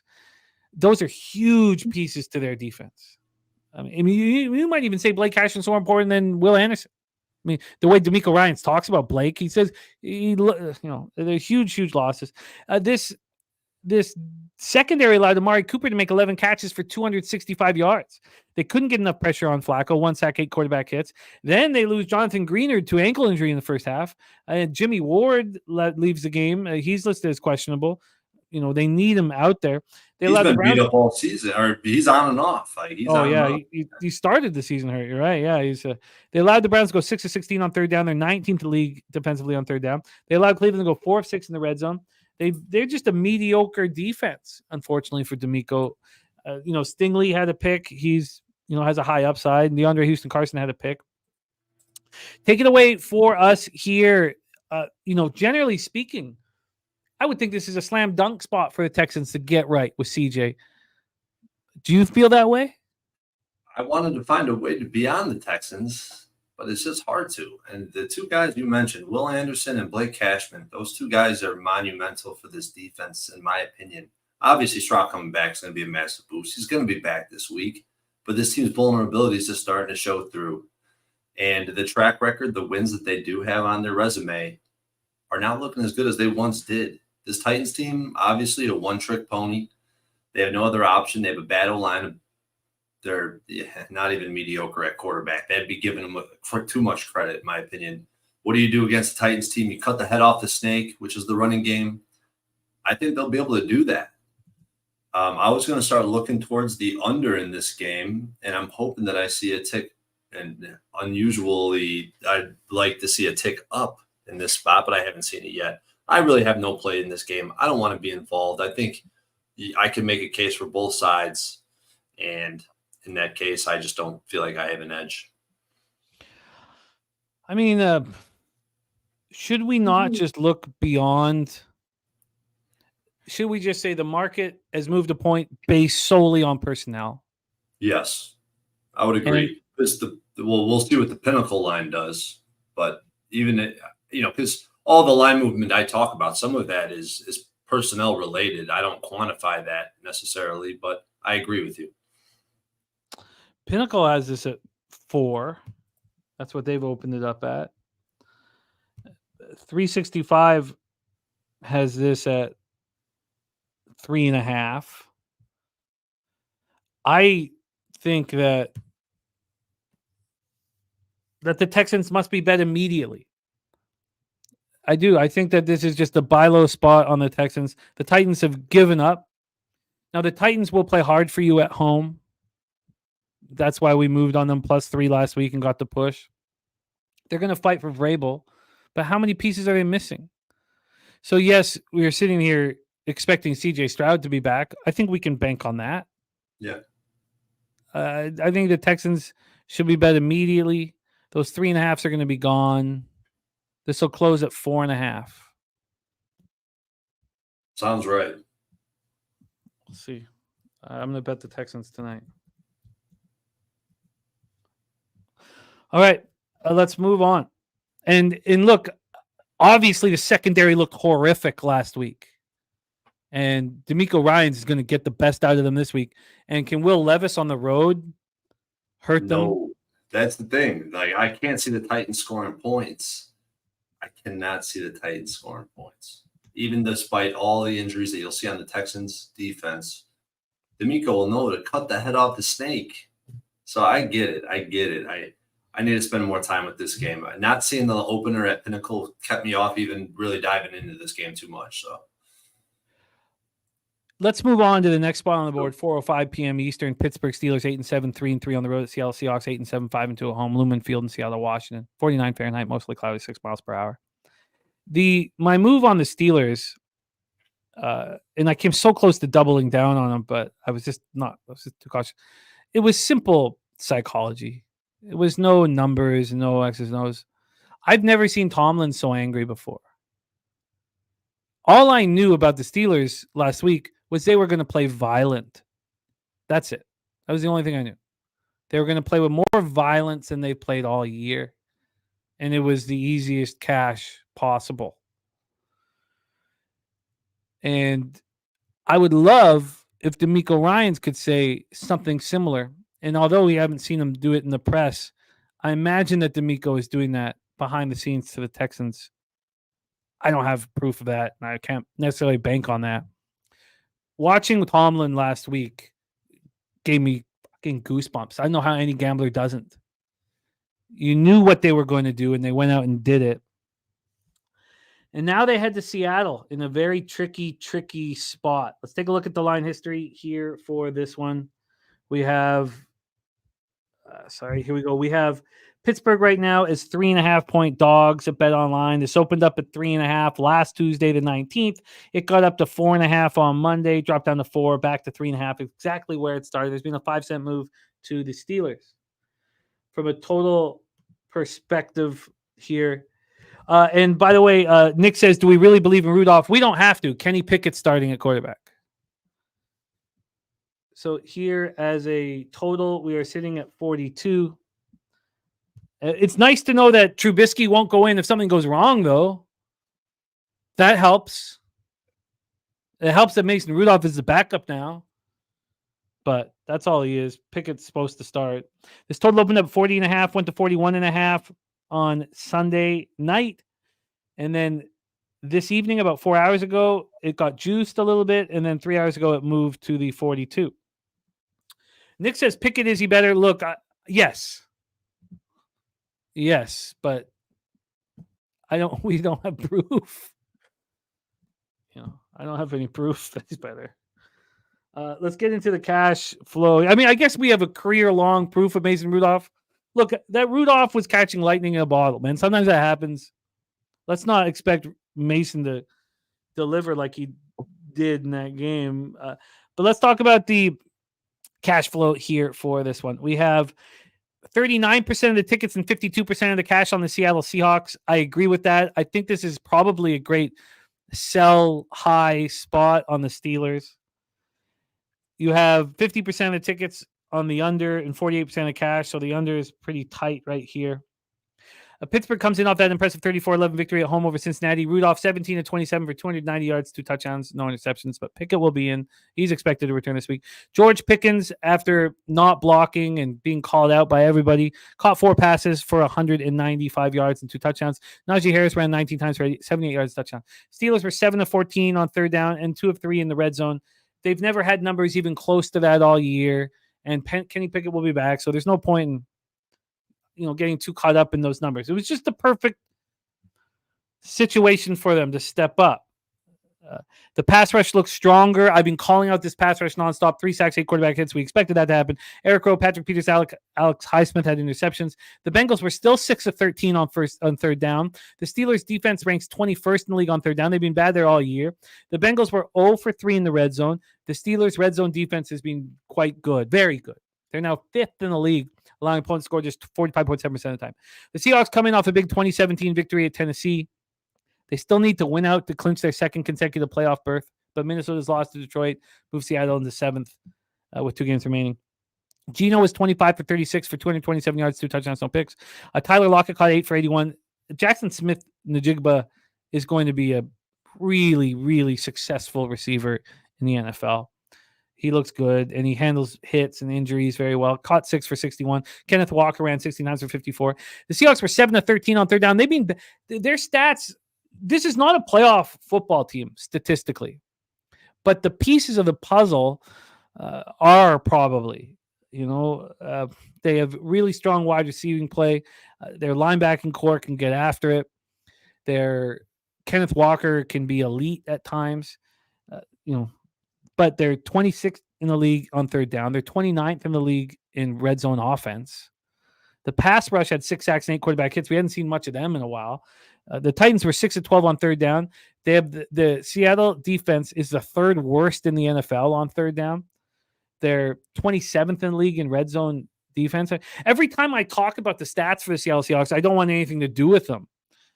I don't. I never do.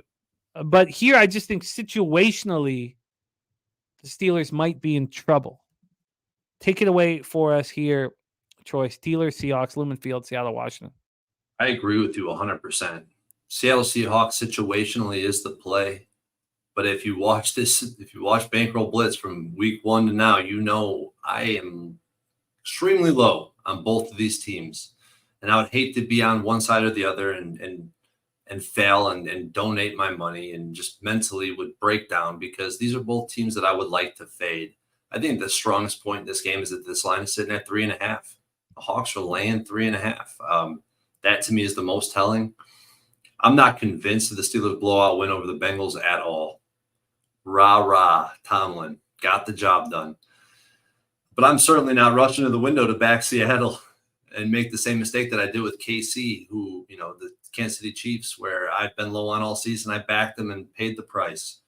I just don't think I should be involved with this game to keep my own mental well-being intact. So I am going to pass completely at this point. But Seahawks at -3.5 look like the right side. Yeah, it does. I think Pickett, I think when you see a colleague come in and look excellent, that's in your head. Now he's going to practice all week. He was practicing with them, even if he wasn't on the field, he was still out there with them this week. I think that Charlie Chip's looking at the under. I think Seattle takes care of business here. I think that this Tomlin finishes with the first season where he has a losing record. He's going to lose back-to-back. That's kind of how I feel about it. I'll take it for what it is because I might be biased against the Steelers at this point. I've been selling low on them for a long time. Selling low. Oh, man. Yeah. This game, I don't want to be involved, Jimmy. I wonder if I need to move on this tonight. I mean, you can get the -3 at -126. I don't want to spend that much. I'm not sure exactly. I did not plan on this until we capped it all out here. Thank you for the kind words, Jim W. Pup, my guy. Charlie Chips looking at the under 43. Mel says it's unbelievably lucky Steelers team goes down in Seattle. Mac Beaver says Seattle shitting gold nuggets ends here. I think that you'll see 50% action on both sides kind of throughout the entire week, all the way up until game time. I don't know if you're in a rush, Jimmy, necessarily in this one.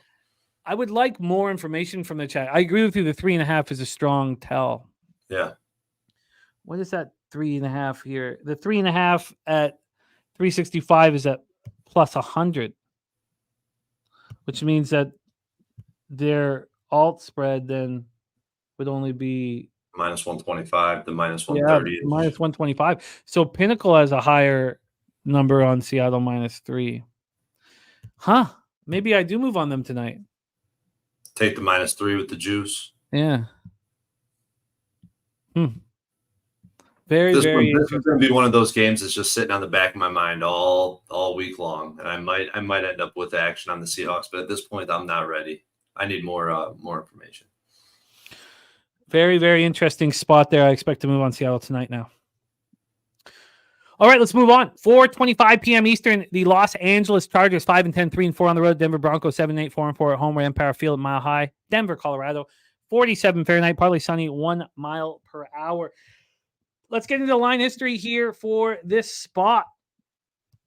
We have Denver sitting -5.5 right now at Bet Online. Opened up at 6, moved to 6.5 last Tuesday night. Then last night moved to 5.5, then got back to 6. Then this morning, 5.5 and juiced. Interesting. 5.5. That very telling number in the database. From a total standpoint here, we have a 39.5. Opened up at 38, got up to 39, dropped down to 38.5, and then yesterday morning there was a full point jump to 39.5. From a cash flow perspective, you have 34% of the tickets and 87% of cash on the Denver Broncos. Mine's not really moving towards them. Then you have 25% of the tickets and 40% of cash on the under, and yet it's climbing. Interesting. Chargers coming off their 6 losses in 7 games, 24-22 setback at home to the Bills and Griff Smith's first game as interim coach. Easton Stick finished 23 of 33 for 215 yards, no touchdowns, no picks. He also ran 7 times for 25 yards, touchdown. With Keenan Allen still out with the heel injury and Mike Williams gone for the season, Joshua Palmer returned, led receivers with 5 catches, 47 yards. Gerald Everett caught 4 for 42. Austin Eckler looked a little better. Finished with 15 carries for 65 yards, caught 3 passes for 21 yards. The Chargers were 4 of 14 on third down. Over their last 3 games with Stick at quarterback, they're 29th in the league, converting just 26.3% of third downs. They were 1 of 3 in the red zone with Stick at quarterback. They are tied for 18th in the red zone offense, scoring touchdowns 57.1% of the time. The defense looked much better under coordinator Derek Ansley, and they explained why, and maybe Troy can explain it further. But first off, the Chargers limited Buffalo to 16 first downs and a 3.5 yard average and 30 rushing attempts, and they forced 3 turnovers. Under Staley, when he was calling the defensive signals, it was a very complicated system, and Staley was making these late adjustments, calling audibles almost up until the ball was snapped. And if you watch the Chargers play, there was constant confusion and misalignment, and you didn't know what the hell was going on when you watched the defense. They were, trying to listen to Staley, trying to make their own decisions. The problem with Staley was he was micromanaging like the little skunt that he is. He didn't believe in his players to be able to make the decisions at the line of scrimmage. He didn't believe in the captain of his defense, who the players are 3 yards away from, to call out audibles and changes. He had to make them from the sidelines, and there was constant problems. That stopped with Staley leaving. This was the worst defense against the pass all year, and they signed J.C. Jackson for that ridiculous contract and then cut him. Staley was confused and disoriented and trying to be in control of everything here. And that was the problem. And that's changed. So the Bills produced 2 plays of more than 20 yards. 2. That's it. 57-yard pass and 36-yard pass, both to Gabe Davis. The pass rush only had 1 sack and 2 quarterback hits. But, you can see the changes that are being made, and they're not being micromanaged to a fault. They held the number 1 third down offense in the league to 5 of 10 on third down, and the second best red zone offense to 2 of 3 in red zone. I mean, that's pretty much their season averages. They have just 4 sacks in their last 3 games. They were amongst the league leaders in that all year, but it changed when Bosa went down, and you could focus all your attention on Khalil Mack. Broncos coming off a 26-23 loss at home to the lowly Patriots. Patriots are the 4th underdog to win at Mile High in Coach Sean Payton's first season. They now have a 6% chance of ending their 8-year playoff drought. Russell Wilson, 25 of 37 for 238 yards, 2 touchdowns. Marvin Mims led receivers with 3 catches for 63 yards, but a costly fumble on a kick return that was returned for a TD. He looked so dumb in that play. I mean, he just looked so out of control. Javonte Williams had 11 carries for 24 yards, touchdown. He also lost a costly fumble. The Broncos were just 4 of 13 on third down. They're 20th in the league, converting 36.7% of third downs. They were 2 of 3 in the red zone, and that's going to become more difficult with Cortland Sutton in concussion protocol. I mean, we saw that last week. We'll see if his 10 touchdowns, we'll see if he's on the field. 22nd in the league scoring touchdowns on 50.9% of red zone trips, but that improved over the last 6 or 7 weeks with Sutton stepping up. And on the game's first snap, DJ Jones strip sack Sappy. But other than that, there was not a lot of pressure from this pass rush. They held the Patriots 3 of 13 on third down. Denver 2nd in the league on third down, allowing opponents to convert just 32.6% of third downs. That's impressive. And over the last 3 games, they're the best third down defense in the league, allowing opponents to score just 22.9% third downs. Patriots went 2 of 3 in the red zone. Denver's 22nd in the red zone this year, allowing opponents to score 58.2% red zone drives. And over the last 3 games, they're 31st in red zone defense. Over the last 3 games, there's only 1 team in the entire NFL that's worse than, because if that stat wasn't screaming at us, I would already be on the under in this game, because I think the Chargers defense is playing with some freedom and they're going to play better. And we saw that against the Bills. And I want to know if Cortland Sutton's going to be in the lineup. And, but the fact that the Denver's unable, they've been bad red zone defense all year, and now they're the 2nd worst again. Now, do we really think Easton Stick is capable? Maybe Easton Stick's just incapable of taking advantage of that. Take it away for us here, Troy. I'm trying to formulate my plan. Chargers, Broncos. Well done. Well done, man. You hit it on the head. You touched on a lot of the notes that I had, especially what I was going to hammer home was this. What I have is in my notes: certainty on defense. You don't see a fire drill pre-snap on defense, and I think you shed a lot of light to that. Very, very, very good breakdown, man. And I left money on this table with this Chargers team. I alluded to it earlier. It's crazy that I didn't back them after backing this Chargers team all year long. I did not do it in a very clear Chargers spot. And like I said last week, this Broncos team, it's a one-way ticket for me. Under no circumstances will I back the Broncos, especially after the run they made in the middle of the season. This is not a good team. People were defrauded by the masses. Put this team on film. They've been extremely fortunate in so many ways, shape, and form in the game. And this number, it opened at the magic number that I love, 5.5. Last week, there was 3 teams that opened up at 5.5, and that was the Ravens, the Panthers, and the Patriots. 3-0 ATS, 2-1 straight up. My thesis on this opener and this number in general has just come to fruition. And I think I want to go back to the well with it again here with the Chargers, plus 5.5. I just wanted to talk it out with everybody. I was looking back to last year too. I don't know what happened with this market. Chargers, Broncos in week 18 of last year. Chargers opened at +3. Denver opened at home +3. They closed at -6. They win by 3. And I don't know what caused this drastic swing. I'm going to do a little bit of research into that market and see what exactly happened and how it happened. But I'm going to be on the Chargers plus 5.5. And I don't know if I need a rush to move on it, because if it moves down to 4.5, I'll take it. I like that it opened at 5.5. I think at this point, that's enough for me to want to back a team that X's and O's align. So I'm going to be on the Chargers. I don't know if I'm going to move on it tonight. And talk to us about what happens if it's 6 tomorrow, or 6 or 6.5 a Thursday or Friday. Yeah, I touched on that a little bit as well.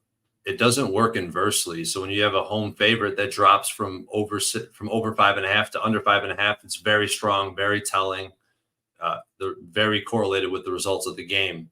There's no correlation to working the other way, where the home favorite becomes a bigger favorite as long as it doesn't go past the 7.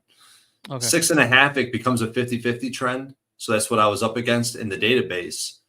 In the Ravens game was a 50-50 trend, but I just really thought that it was the biggest price I've ever seen a team, priced.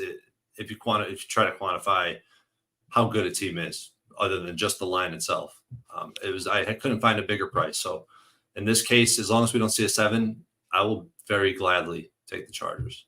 What do you think of my thoughts on the under? I really like the under. Another thing that I have a note on, this line is now opening, and hopefully we see some movement on it, but I really do agree with you on the under. I can see both teams struggling to put up points in a case like this. Pinnacle's opened this up at 39.5. Bet 365 still at 38.5. I'm not going to bet it tonight. I'm going to see what happens with it. I want to see if Pinnacle decides to go down or the other books try to go up. I imagine the other books will go up. So and I'm just worried about the Broncos. What type of team are we going to get? Because last year in that game, what happened in that game? It was a 31-28 final. Are the Broncos just going to throw in the towel towards the end of the season like we've seen in years past? I don't know if I believe in that. I don't think they do with Peyton. He's such a hard ass. Yeah. He's such a hard ass, and we all know he's going to be there for a while. I think that he will create some accountability here. Yeah, if he's motherfucking Russell Wilson on the sideline, he's motherfucking anybody on the sideline. Oh yeah, it's the way he screams and yells at Russell Wilson. It's wild. It's like a child, man. Yeah. Dennis Garcia says this just isn't Denver's point spread range. Saying that they're overvalued here, right? Yeah. Okay. What a fascinating situation. Okay. And you've already moved on Chargers plus 5.5, or you're waiting at this point? Yeah. I don't think I'm going to be in a rush to move here because I'm good with it down to 3.5. I obviously want the 4 at the very worst, but I'll be on it ahead of time. I'll get the 4.5 at the very worst. And Mel says we finally reached a week. She's talking to you. We finally reached a week where we are both liking the Chargers. Oh, then you faded all the other spots where I've donated my money. Yeah, man. The Chargers cost me so much money over the last 2 years. All right, we roll on. 2 games left on this Week 17 card. 4:25 p.m. Eastern. Next up, Cincinnati Bengals 8-7, 3-4 on the road. The Kansas City Chiefs 9-6, 4-4 at home. Arrowhead Stadium, Kansas City, Missouri. 36 Fahrenheit, mostly cloudy, 10 miles per hour. First off, we'll talk about the spread here at Bet Online. This is a -7. Opened up at 7 on Tuesday. Then on Wednesday of last week, it moved to 8. Then on Sunday, it moved to had dropped 7.5 back to 8. And then this morning, it moved to 7. This morning, there was a move towards the Cincinnati Bengals. The week of practice in Kansas City is going to be intense. They have now back-to-back home games. This total is sitting at 44.5. Again, this opened up a week ago, Tuesday the 19th. It was at 45. It dropped to 44.5, 44.5. Got up to 45.5 Sunday night. And then yesterday morning, it dropped to 44.5, which means these are all Bet Online moves. It means it's a half-point move to the under, and we have a slight move towards the Bengals. From a cash flow standpoint, 64% of the tickets and 82% of the cash are on the Bengals. Public road dog. God, it makes me want to bet the Chiefs. 44% of the tickets, 90% cash is on the over. I clearly have a problem. I have a vividness bias of the Kansas City Chiefs, and we've seen them play well this year at times. I wanted to fade the Raiders. I was lucky I didn't triple up. I had to spend days telling myself not to. And I lost $500 on my pregame action, $250 on the first half and $250 on the full game. I also had my own just like quiet, private SGP that lost. And then I moved live. And lost those twice. Just little $100 pops that meant nothing. But still, if you add it all up, it was a really ugly display by me. Cincinnati comes in. We'll start with them off a 34-11 loss at Pittsburgh. Jake Browning, 28-42 for 335 yards, touchdown, 3 interceptions. He was laugh out loud bad, though. But he still threw for 335 yards. He just made some decisions. That interception in the end zone, that was laugh out loud bad. That was point your finger at the screen. It was horrific. T. Higgins caught 5 for 140 and touchdown. Mixon ran 11 for 43. Bengals were 6 of 13 on first down. They're 19th on third downs, converting 37.4% of the time. These are the exact same numbers that they had. There's nothing has changed with Browning. Dennis Garcia says, how can you trust Kansas City in his point spread? You can't. I hear you. You can't. You can't. Now, the only reason why you might be able to, and we'll get to Kansas City here in a second, is the psychological aspect of it. Not the numbers, not the X's and O's. The Bengals were 0 of 3 in the red zone. That's their first bad red zone game with Browning at quarterback. They're 13th in the league, scoring touchdowns, 56.8% of red zone drives. Their numbers really haven't changed other than last game. But remember, going into the game against Pittsburgh, Browning had better numbers on third down and red zone than Burrow, which we knew not to believe. The pass rush was nowhere to be found. 1 sack, 3 quarterback hits. The Steelers are 7 of 14 on third down. This Bengals third down defense being atrocious all year long. I've talked about all year. 28th in the league, allowing opponents to convert 43.2% of the time. The 2 of 3 in the red zone. Bengals red zone defense is ranked 12th, allowing opponents to score touchdowns 52.6% of the time. They're okay. The Chiefs coming off that ugly 2014 loss at home to the Raiders. They went 3 and out on consecutive series to start the game for the second time with Mahomes at quarterback in the history of him with the Chiefs. Twice. They've only done it twice. They did it. They were held to minus 18 yards in the first quarter. That's the second worst total for the Chiefs since 1991, at least 1991. Mahomes was 27 of 44 for 235 yards, touchdown pick. He also ran 10 times 53 yards. Rashee Rice caught 6 for 57. Richie James caught 3 for 54. Pacheco returned from his shoulder injury, carried 11 times for 26 yards and touchdown, but he left in the third quarter with a concussion. They finished 5 of 16 on third down. They're 5th in the league converting third downs, 46.6% of the time. They went 2 of 4 in the red zone. They're 14th in the NFL, scoring touchdowns on 56.6% of red zone drives. The defense kept them in it. You know, they held the Raiders to 206 yards and no completions after the first quarter. They held the Raiders to 3 of 12 on third down. They're 9th in the league, allowing opponents to convert 36.7% of third downs. Held them to 0-3 in the red zone. They're 21st in the league in red zone defense. They lose Trey Smith to a leg injury. We're not sure the extent of it. He's right guard. The pass rush had 2 sacks, 6 quarterback hits. Look, we talk about optional misery, and it came out with Troy and I last week. Do you want the Chiefs here? I do, and I shouldn't, and hopefully you guys will just talk me off it, so I'll stay off. But I just have to think that they have back-to-back home games. They're the angriest they've ever been.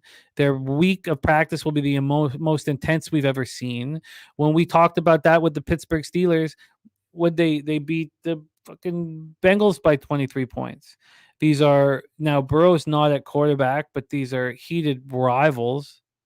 Take it away, Troy. I'm trying hard not to bet the Chiefs again. Yeah, I'm right there with you, dude. Optional misery. It's funny, you experienced optional misery with the Saints, and I experienced it the next day or 2 days later with the freaking Bengals. And you take these two teams, the Bengals and the Chiefs, off my card last week. I'm sitting up 20 units at 19-2 on the week. I mean, it's just crazy. But the Matrix had to teach me a lesson. So on that day, on the 23rd, I tilted. I bet the Knicks. I failed. I missed. I lied, bet them. I missed, and I needed more action. And I bet the Bengals. This is after I sold a money line ticket. I had sold my action on the Bengals just to buy back at a worse price. And the Matrix freaking punished my ass. And I've been preaching about fading the KC team all season. Their price is a double-digit favorite. So what do? I go buy some KC, get punished. Very, very frustrating for me. But everything, right, is an opportunity to learn. There's something to be had from everything. The database was heavy on the Bengals, but as soon as it hit the 3, quite frankly, it flipped. And I still bet it. Man, it was just tough. I want to fade this Bengals defense, especially versus Mahomes, but I can't trust the KC offense. I can't trust Matt Nagy. And I'd like to fade the still overpriced Chiefs, but I can't do it off a loss, man. 7.5. I see value on the Bengals. Trust me, I'm right there with everybody. The line's moving, tick down from 7.5 to 7. But I can't be betting this game for my own mental health. I'm off, Jimmy. And Nick has a good point. He says, but the Bengals were embarrassed too. They were. It's an important point that I didn't really make in the psychology behind the situation, but I see it as a market correction. I just the two teams' expectations are significantly different from the Chiefs and the Bengals. So one team's embarrassed their Super Bowl, their heir to the Super Bowl right now, right? They're the winners. They're the Super Bowl. They won the Super Bowl last year. They have way different expectations than a team with a backup quarterback and a bad defense. Yeah, I want to back the Chiefs again. I'm not going to double up under any circumstances. That's done. This is a 7.5 at Pinnacle, but it's not a real one. 7.5 plus 102. The 7's minus 112.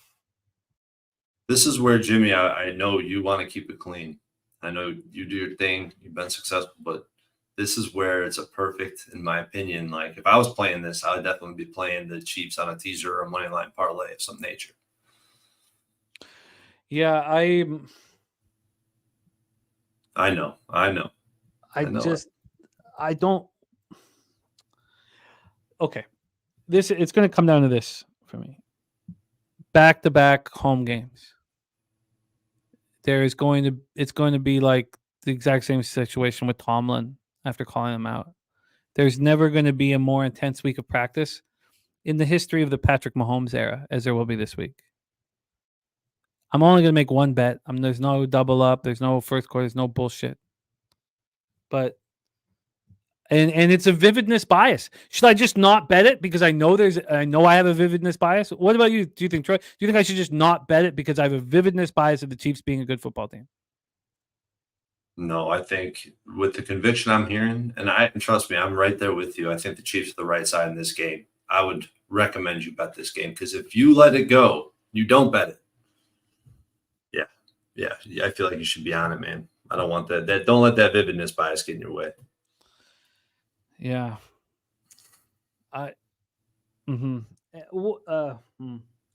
Ooh, god damn. Trust me, your conviction right now is pressing on me. That's why I'm sitting here smirking like this because I want to be there with you, man. Just wish the stakes weren't so fucking high. Just wish we could just make a bet and who cares what happens. Have fun with it. Yeah. Not the case, man. All right, that's Bengals Chiefs here. Charlie Chip says Chiefs are fucked. Bengals will feast. I imagine that I'm going to bet the Chiefs this evening. Whew. All right, let's talk about the Sunday nighter. This is New Year's Eve, Sunday night. We will not have a live stream on New Year's Eve, Sunday night. I shouldn't say we will not. I will not be hosting the Sunday night New Year's Eve live stream. Maybe I should say that. But we will be back. Heavy live streams coming we'll have the one for week 18 because there won't be a Monday nighter on week 18, and then we'll have the wild card live streams. But I've already moved on this football game. I have already bet this football game. Green Bay Packers 7-8, 3-5 on the road. Minnesota Vikings 7-8, 2-5 home. We're at US Bank Stadium in Minneapolis, Minnesota. Start with the line history here for this one. We have Bet Online hanging at 2.5. What's 365? 365 still hanging the 2. Let's see what Pinnacle is hanging right now as they finally drop their NFL action. They are hanging they're not. Of course not. Every other game, but this one. Why? Oh, no, there it is. There it is. Wait, yes. Can I say something about Mac Beaver said something in the chat. KC won it all last year without Hill, Mahomes, Kelsey, Jones. The issue with that is their offensive line is completely different, vastly underperforming any offensive line Patrick Mahomes has had. And Matt Nagy is the offensive coordinator. So that's a significant difference in the team from last year. The Packers plus 2.5 or minus 114 right now at Pinnacle. This was available for me earlier. This is one of the few games that Pinnacle had out. I thought they cut it because it just switched order. But this was plus 2.5 or minus 110 when I bet this earlier. Mac Beaver says Green Bay defense is shit over. And I'm on the Green Bay Packers plus 2.5 here. take a look at the total for this one. This total is sitting at 46.5 at BetOnline. I guess we can check. Well, interestingly, because this came out, a week ago. When it came out a week ago, it was at 43.5. We've climbed 3 points since then to 46.5. When we go over to Pinnacle's information here on the total, they're sitting at 46, and this opened at 45. This opened, of course, just 2 nights ago at 45. We get into the cash flow here for this one. We are sitting with 50% of the tickets and 74% of the cash on the Packers, 91% of tickets and 99% cash on the over. And I'm on the Green Bay Packers. The Packers remain 1 game behind the Seahawks and the Rams in the NFC wildcard race. They're coming up that 33-30 win at Carolina. Look, it wasn't pretty. Jordan Love was 17 of 28 for 219 yards, 2 touchdowns, no interceptions. It is, back-to-back road games, something I don't like backing. But Jordan Love, over the last 6 games, has been very good. I know there's been a couple spots where he hasn't looked that good, but he's still averaging 263 yards passing a game over those 6 with 13 touchdowns and 1 interception. A very, very important point is Aaron Jones.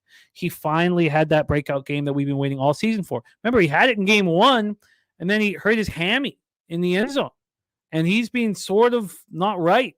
127 yards rushing, ran 21 times. That's the first Packer player this season to exceed 100 yards rushing or receiving all year. That's how meek these weapons are for Love. What? Yeah. Dubs caught 4 passes for 79 yards and a touchdown. Tucker Kraft caught 4 passes for 60 yards. The Packers were 8 of 14 on third down. Green Bay has been very good on third down all year. 6th in the league, converting 44.7% of third downs. They went 3 of 4 in the red zone. They're 21st in the league, scoring touchdowns on 51.8% of red zone trips. They haven't been very good in the red zone, but very good on third down. The defense has been battling injuries and did not look good. They allowed the Panthers to put up 394 total yards. The pass rush finished with 2 sacks and 10 quarterback hits. They allowed the Panthers to go 6 of 13 on third down. They're just 26th in the league, allowing opponents to convert 42.4% of third downs. The Panthers were a perfect 3 for 3 in the red zone. Green Bay hasn't been that bad in the red zone. 16th in the league, allowing opponents to score 53.9% red zone trips. Devondre Campbell and Darnell Savage both missed the game, both listed as questionable. Dontavian Wicks left the game with a chest injury. He's listed as questionable. Obviously, they need Devondre Campbell back in the lineup. I expect him to be back in the lineup this week. Darnell Savage also. Now, this is a very passionate rivalry between these two teams, and I expect Devondre Campbell wanted to be right for this game, thinking that the Packers were going to be able to win without him in Carolina. But this isn't me betting on the Green Bay Packers. This is me betting against the Minnesota Vikings. The Vikings coming off a 30-24 home loss to the Lions. Mullins was 22 of 36 for 411 yards, 2 touchdowns, but was done in by 4 costly interceptions. Justin Jefferson caught 6 passes for 141 yards, touchdown. KJ caught 5 for 95. Hawkinson caught 4 for 58 before he tore his ACL and MCL. He's out for the season. Jordan Addison left the game with an ankle injury. He's not playing this week. No, it's not confirmed, but they're saying he's week to week. Ty Chandler and Alexander Madison could do absolutely nothing against the Lions. 10 carries for 16 total yards combined. The Vikings were 3 of 9 on third down, 14th in the league, converting third downs 40% of the time. They were 2 of 3 in the red zone. They're just 25th in the league, converting 48.9% of red zone opportunities. I've mentioned all year, when Marcus Davenport, who they signed for $13 million for 1 year, when he got hurt, all the pressure was going to be on Danielle Hunter. He wasn't going to be able to do anything. And he couldn't do anything at first. But then all of a sudden, DJ Wanham stepped up and was a monster. Took a ton of pressure off Danielle Hunter. And then Danielle Hunter, and Khalil Mack, these guys are leading the league in sacks. Wanham partially tore his quad. He's done for the rest of the season. So Davenport's still on IR. He's been eligible to return for 3 weeks. He's not returning. Wanham's not there. Without Wanham, this pass rush had 1 sack and 3 quarterback hits. Get back to focusing on Danielle Hunter. Don't let Danielle Hunter beat you, because nobody else on that pass rush can. The Lions went 6 of 12 on third down. The Vikings are 24th in the league, allowing opponents to convert 41.2% of third down opportunities. Lions were 4 of 5 in the red zone. Vikings are 11th in the league, although that number's dropping, allowing opponents to convert just 52.4% of red zone opportunities. They also lose Mekhi Blackman, their cornerback, to a shoulder injury. Blackman was starting in place of Byron Murphy, who was hurt in the previous game. Brian Murphy with a knee injury. Blackman now out. He's questionable this week with the shoulder injury. The Vikings have done incredible to be at this point. It's been incredible. But the snowball of injuries is too big. The Packers are going to go into Minnesota and beat them. Take it away for us here, Troy. The Sunday nighter, Packers, Vikings. This is one where I kind of agree with someone in the chat. It looks like the right side at first look is the Vikings. I want to be on the Vikings. I want to be on the better defense at this price, but in all reality, to a couple of Jimmy's points on how this Vikings team is overperformed throughout the season, we should probably be on the Packers. Sure, they allowed 33 points against the freaking Panthers. I know that's tough to swallow, but they also dropped 30 points on a defense that I respect. I respect that defense. To go into Carolina and drop them amount of points is impressive. And in my opinion, despite everything that happened, they only lost by 6. They had a chance to win the game. That's the Vikings last week against the Lions. Mullins got away with murder on multiple plays. Turnovers galore. He threw 4 interceptions, and he had turnover-worthy plays on 16% of his dropbacks. You don't see numbers like that, and that's against the Lions defense. So I would assume that we should see something similar against the Packers. And even when the Vikings played the Bengals, he was doing the same thing. He complete bonehead, terrible decisions consistently with Mullins and this team. And I plan on looking deeper into this game. Jordan Love versus the Blitz. We know the Vikings like the Blitz. At face value, Jordan Love's numbers look great. Like we did in that Vikings. We need to watch film and get a better understanding. Who blitzed? When did they blitz? On what down? What distance? What coverages were they playing? I'm going to look a lot more at the Blitz matchup because I think it's very important in this spot. But I am going to be on the Packers in one way, shape, or form. I'm thinking about putting them on a teaser right now and then playing this on the money line when push comes to shove. But the one thing I do think is very important is I think the market is going to tell the story in this game. As long as this number doesn't end up at 2.5, Vikings minus 2.5, I think it's very strong and very favorable for the Packers. I'm going to be on the Packers. It's only how and when I'm going to bet them. And the blitz by the Vikings without Wanham and all your focus on Daniil, much easier to defend. And DG says, have you looked at Green Bay's injuries? I've got the whole injury list here. Minnesota's looks much, much worse to me than Green Bay's. I expect Devondre Campbell to play. I expect him to play. Darnell Savage is the one that, Dontavian Wicks, a lot. I mean, sure, he's a talented young receiver, but you could say without Christian Watson and Jaden Reed that they need him. All those guys are very similar to me. It's just Bakhtiari, who's been gone for a long time, that I wish was there. The Vikings are decimated here. And everybody's going to think about the Vikings, playing tough against the Lions. And the Lions are much better than the Packers.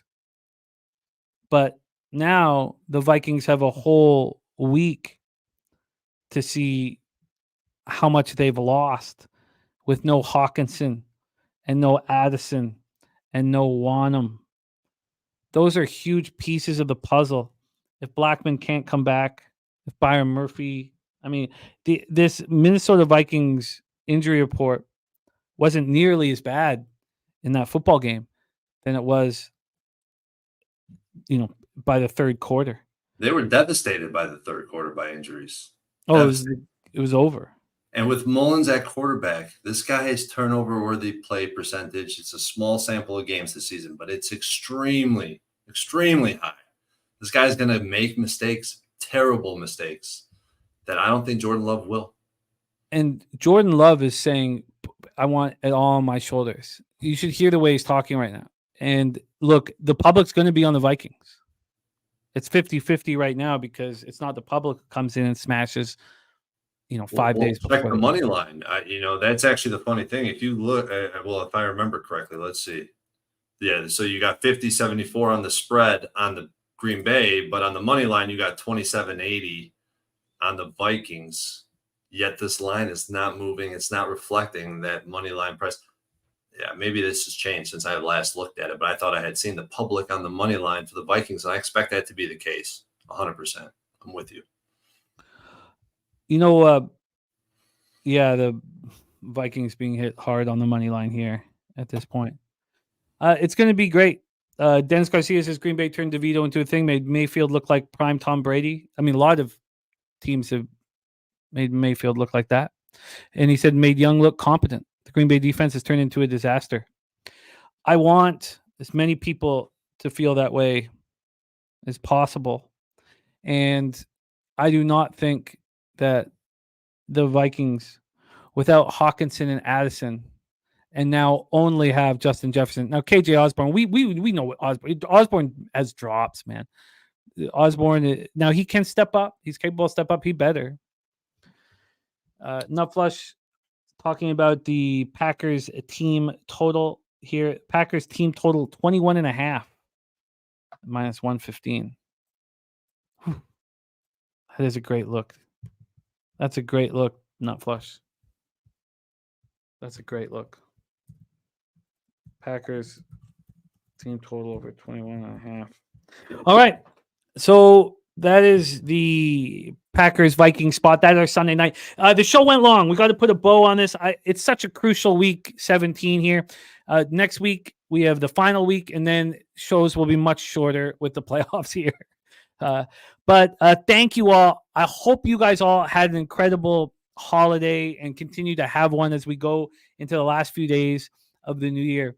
Troy Torrence has been simply spectacular in my years of doing NFL shows down south in Costa Rica,